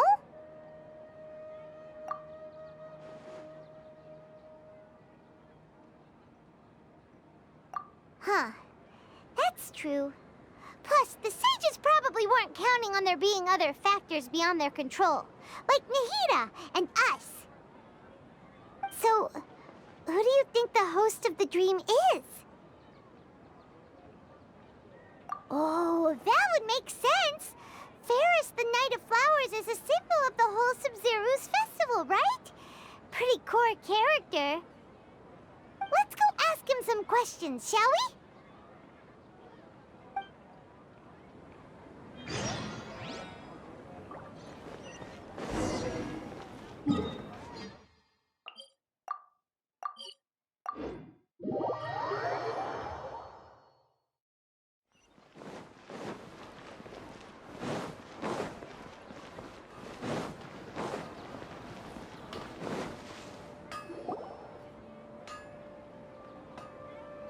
You're back.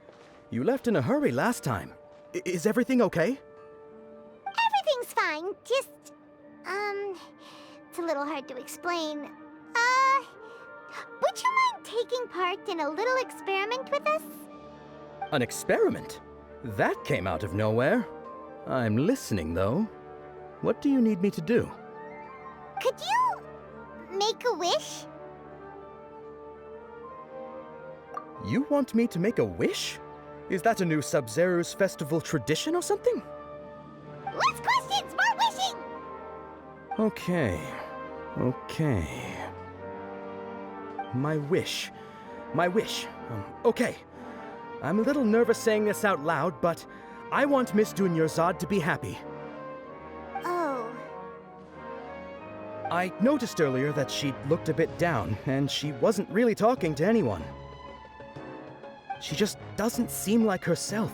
She's always so gentle and kind, and all the kids love her. I've also wondered if the reason she asked me to be Ferris Knight of Flowers is because I'm special to her, or something. So, you have a crush on Dunyarzad? Oh, is it that obvious? After what I just said, I guess it is. When she placed the hat of the Knight of Flowers onto my head, she said to me, I want everyone to have a happy Sabzeruz Festival. What she didn't realize was that I'm not that interested in how everyone else feels. In that moment, I just wanted to be her Knight of Flowers for the rest of my life. 50 years, 100 years, I'll serve her till the end of time. Okay, yeah, that was a bit much. Felt like the right moment to get it off my chest, but that was pretty embarrassing. Okay, I'm ready to make my wish. I would like Miss Dunyarzad to appear in front of me right now with a smile on her face. Here goes. Please come true. I'm gonna open my eyes. Oh,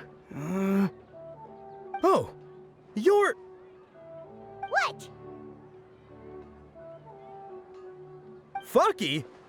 Sorry, but only one portion of Yelda candies per person.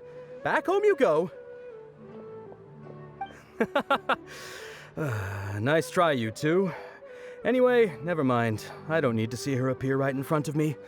As long as she's happy. Guess he isn't the host of this dream after all. Should have expected it wouldn't be this easy.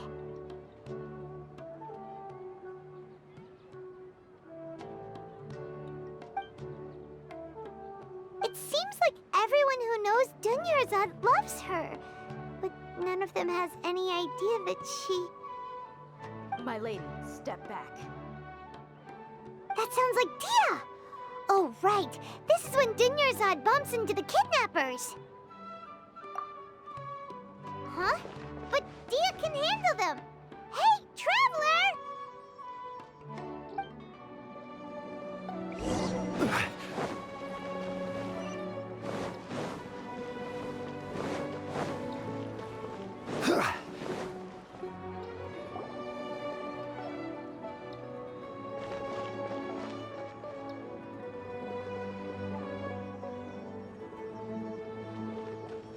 Oh, it's you. Great timing. Please take... Hey, this is my job. The homie Yannis pay me, not you. You... Fine, all right. Knock yourself out. Why are you so worked up anyway? It's not like I don't trust your fighting skills. Anyway, watch yourself.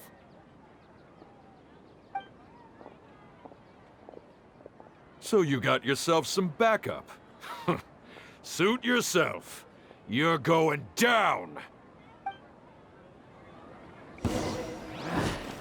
Stabilize! I'm going in! There is no escape! Ha!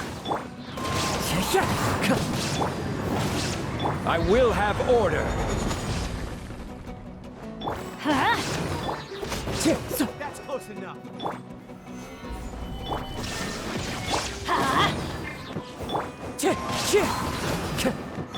Let's light it up! Teamwork is dreamwork!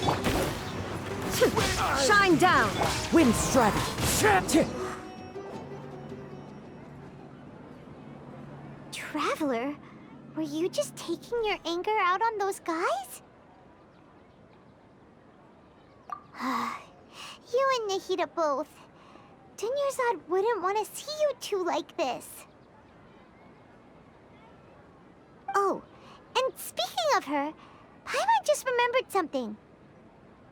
Remember how during the first Sabzeruz Festival, before the Samsara started, we came here with Dunyarzad because she wanted to pick something up?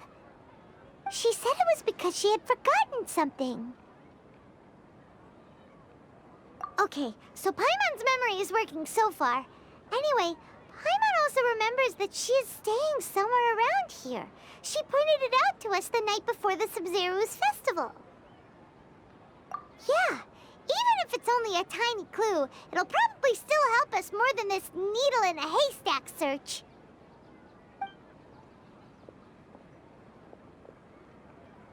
This is the place.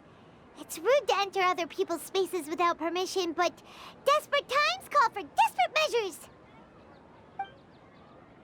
Hey, the windows are unlocked. Okay, Paimon's gonna take a peek inside.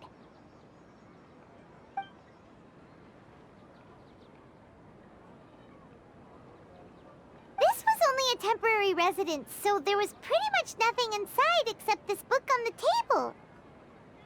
Should we open it?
Dunyarzad wrote all of this. Sounds like she was always thinking of us even while we were away. Even though she was also busy preparing for the Sabzeruz Festival and had all her health problems to worry about. She must have wanted to give this to us as a gift on the day of the Sabzeruz Festival, right? If we hadn't found this book, we never would have known. But now that we know, we can't even thank her. Hey! Where are you off to now?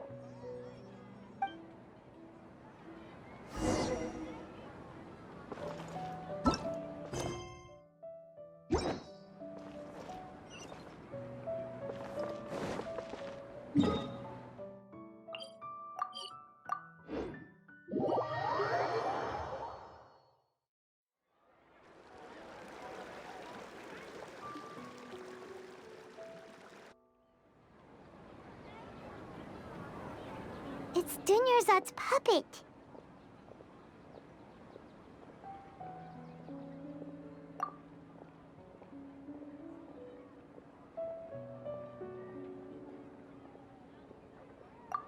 Traveler?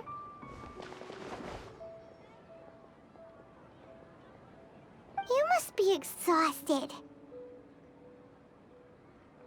Come to think of it, we've been stuck in this place for a really long time. Heck, even the last time we were chatting happily with Dunyarzad feels like an eternity ago.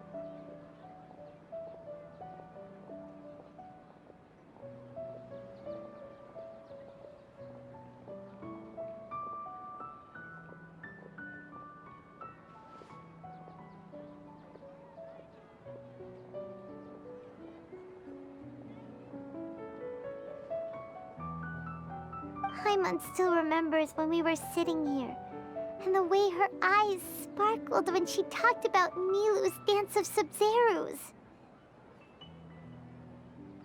There will always be frustrations in life, but I know that the point of living is not to leave behind any regrets.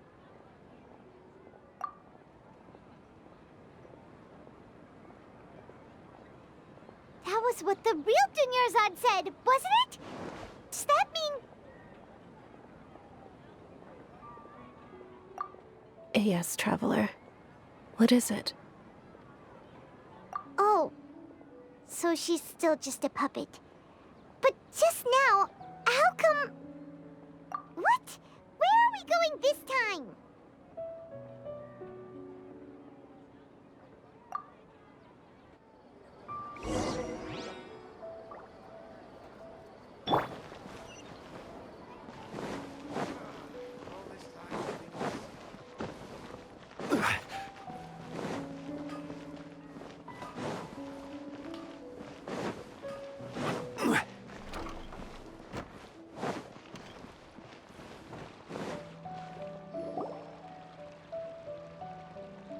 If you continue to resist, we will have to order an investigation into every single event organizer.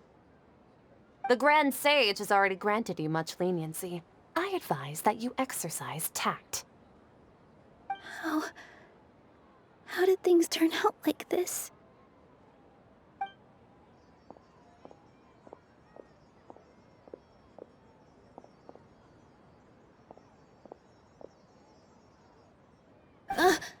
Traveler? You don't have to get involved. He's a sage from the Academia. I don't want to drag you into this. Traveler? Traveler? What the heck are you doing? If you get arrested by the Academia, that's another day gone to waste!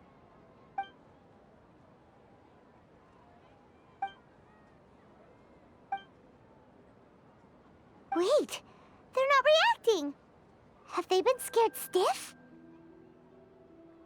Oh, of course! If this is the Sage's plan, they wouldn't put themselves through this! So they're just substitutes! What is this?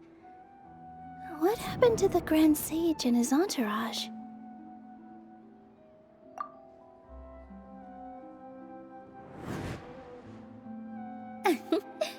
Like I said, they symbolize the goddess of flowers. It's just a shame that all the real Padisaras went extinct after her death. Yes. The Greater Lord brought forth new Padisaras in memory of the goddess of flowers. But she ultimately could never truly replicate that beautiful shade of purple.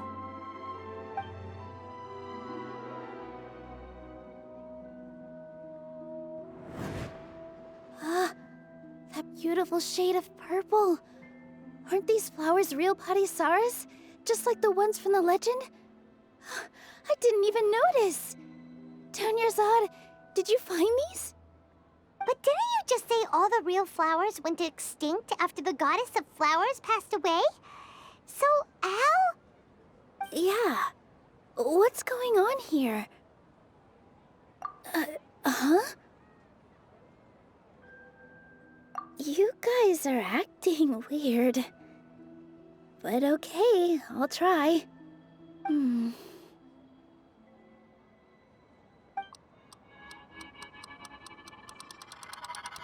Hey! They disappeared! So Nilu's the host! What a surprise! Purple Padisaras don't exist in the real world anymore. But in Nilu's subconscious, they can appear as decorations on the stage! It's just like the example Nahida told us.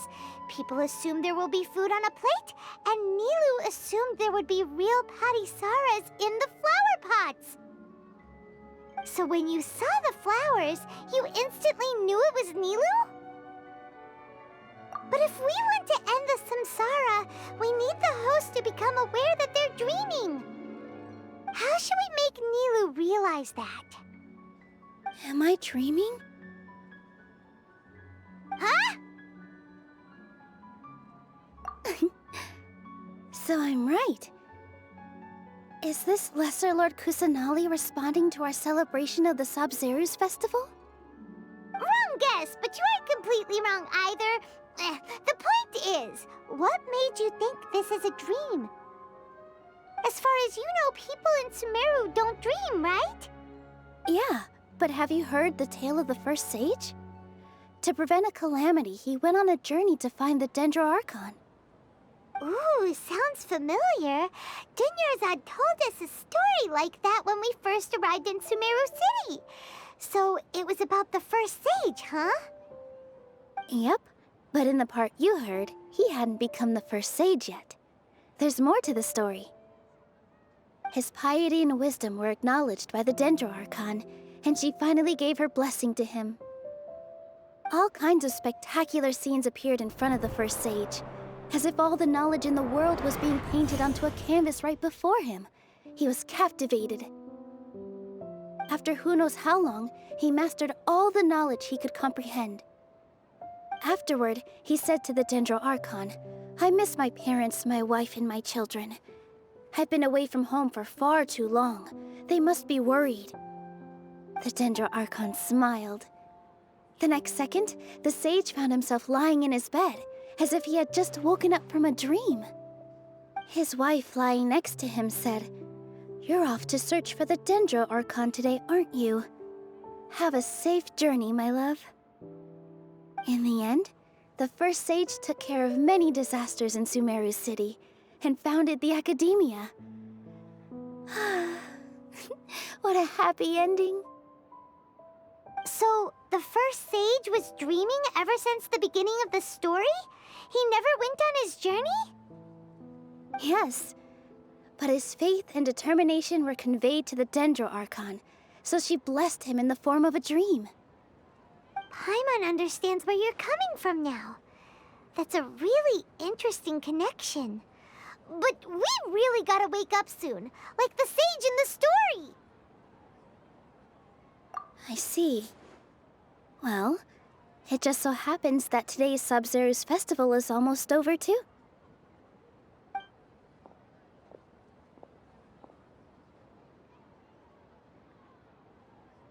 Since we're in a dream, let's make this final dance of Sabzeruz as beautiful as we can.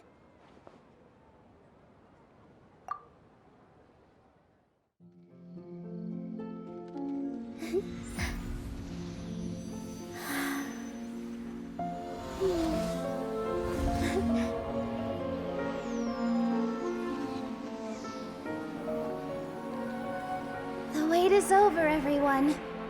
I dedicate this to our god, the Dance of Sabzeruz.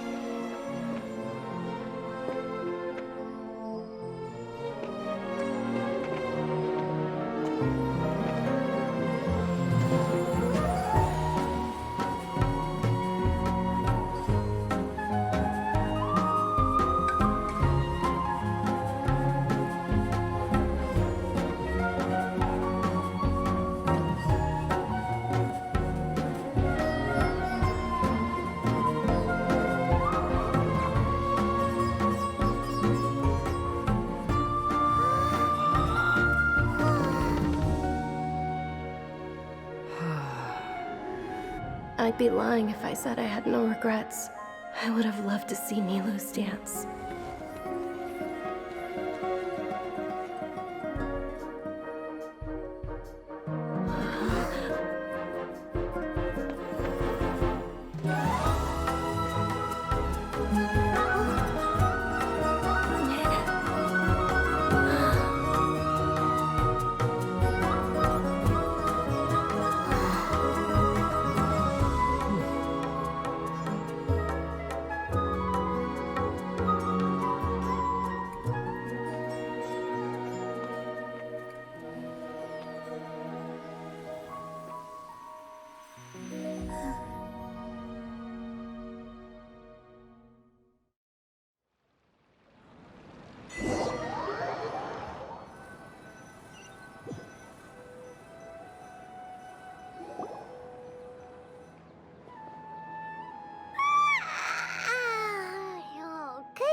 Traveler.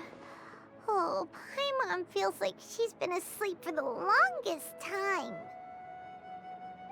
Paimon's head feels super heavy. Did we oversleep?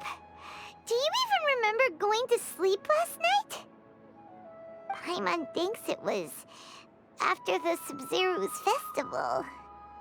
The Sabzeruz Festival! Have we finally escaped from the Sabzeruz Samsara? Quick! Take off your Akasha terminal!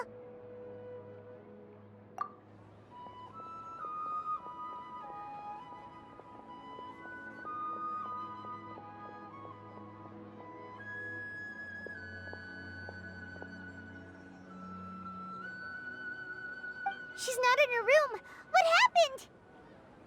Huh? What usual spot?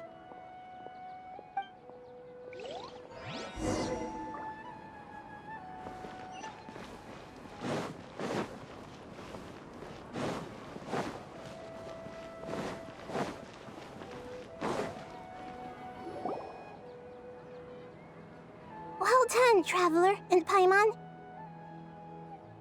And thank you, Dunyarzad, for organizing the Sabzeruz Festival for me.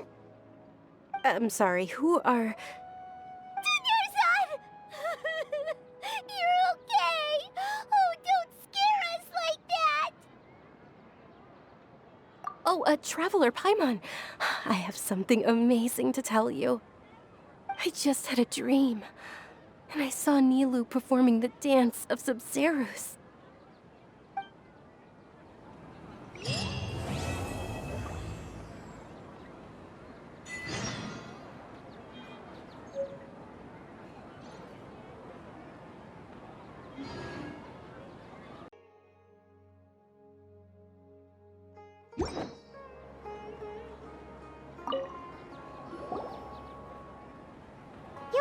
Actually Nahida, aren't you? Paimon felt like Catherine was acting weird when we met at the Sabzeruz Festival. And Dunyarzad, did you save her? It's a really long story. We shouldn't disturb her. Her consciousness is still weakened. Let's chat somewhere else. How about by the Traveler's favorite bench?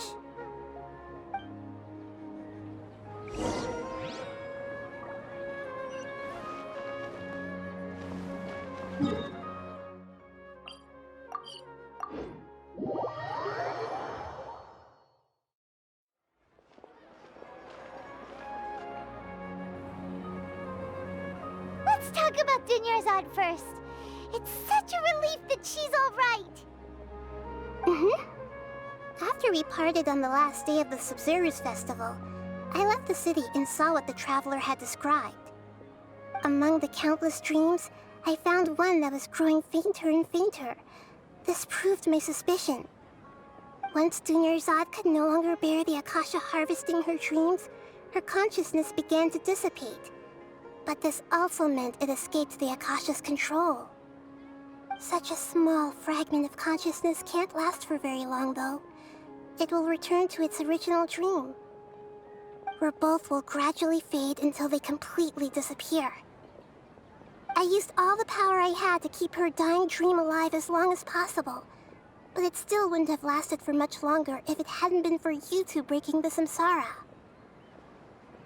So it looks like we did manage to save Dunyarzad in the end, and not a moment too soon. Huh? Why are you two smiling so happily? I thought you'd be so moved that you'd start crying. I need to spend more time observing human emotions. Both are fine. Everyone reacts differently. All right. You two must have a lot of other questions for me, right? After all, you saved my faithful believer. As your reward, I will answer any and all questions. To be accurate, I'm using the Akasha as a medium to occupy Catherine's consciousness. How did you do that? Poor Catherine. Does this mean you can also occupy other people's consciousnesses? Theoretically, I can enter anyone's mind as long as they're wearing their Akasha terminal. The Akasha is the legacy of Greater Lord Rukkhadevata. As Lesser Lord Kusanali and the first Akasha terminal, my consciousness has always been linked to the Akasha. I've always respected my people's free will, so I've never actually occupied their consciousness. When necessary, I just borrow this bionic Snezhnayan puppet. Hold on. Did we just learn some deep, dark secret? So Catherine is... No wonder Paimon felt something was off about her. What about your own body? Why do you need to borrow other people's? Don't you live in the sanctuary of Surasthana? That story begins a long time ago. After Greater Lord Rukkhadevata disappeared, the sages found my newly born self and took me back to Sumeru. At that time, I was young and weak. The sages kept me in the sanctuary of Surasthana, ostensibly for the sake of protecting me. But I've hardly heard from them since. However, I do understand that they had hoped to find Greater Lord Rukkhadevata instead of me, a symbol of her passing. So, the sages basically put their new Archon under house arrest? How dare they! Why don't you teach them a lesson, Nahida? In some ways, they aren't wrong. Greater Lord Rukkhadevata was omniscient and omnipotent. Even after her death, the Akasha is still empowering this nation. And I'm still really far away from being able to call myself the God of Wisdom. Moreover, the Academia is also more proficient at governing this country. My existence has little meaning. Yeah, you got a lot of believers. Just look at the Sabzeruz Festival. Everyone who showed up truly loves you. Thank you for the kind words. But I honestly don't need physical freedom as long as I can connect my consciousness to the Akasha. Trying to find a way to save Irminsul is my life's mission and top priority. I will work on that, and try to live up to being a deity in the meantime. Every once in a while, I will also take up the duties of the God of Wisdom and enlighten a lost soul here and there. Doing all that should be enough. There's never been any big problems with the Academia's governance of Sumeru. This is the first time I've seen them step out of line. I wonder what caused them to go down this path, and what they hope to achieve. Even though the city's residents haven't noticed anything strange, if the Traveler hadn't broken the Sabzeruz Samsara, the situation could have become dire. I tried to do some investigating in the Akasha, but I couldn't find anything suspicious. And all the people of interest seem to purposely avoid wearing their Akasha terminals. I think they're deliberately trying to hide something. Oh, that reminds Paimon. In Gandharvaville, there was a sage who had invited Kainari to join some kind of project. Could it be related? Regardless, I need to first investigate the sage's motives, make things right, and punish them if needed. But I'll have to be discreet, or they'll see me coming. Got it! I hope my answers were satisfactory, seekers of knowledge. To be honest, maintaining Dunyarzad's fading dream took a lot of mental energy. I think I may need to rest for a while. Oh, and you don't need to worry too much about the sage's activities for now. The Akasha won't be able to conduct another project on the scale of the Sabzeruz Samsara in the immediate future. Go and get some sleep. Leave everything to us. What a relief. This is truly the most exhausting birthday I've ever had.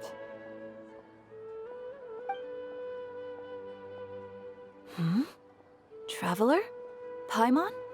Why am I here? Do either of you know?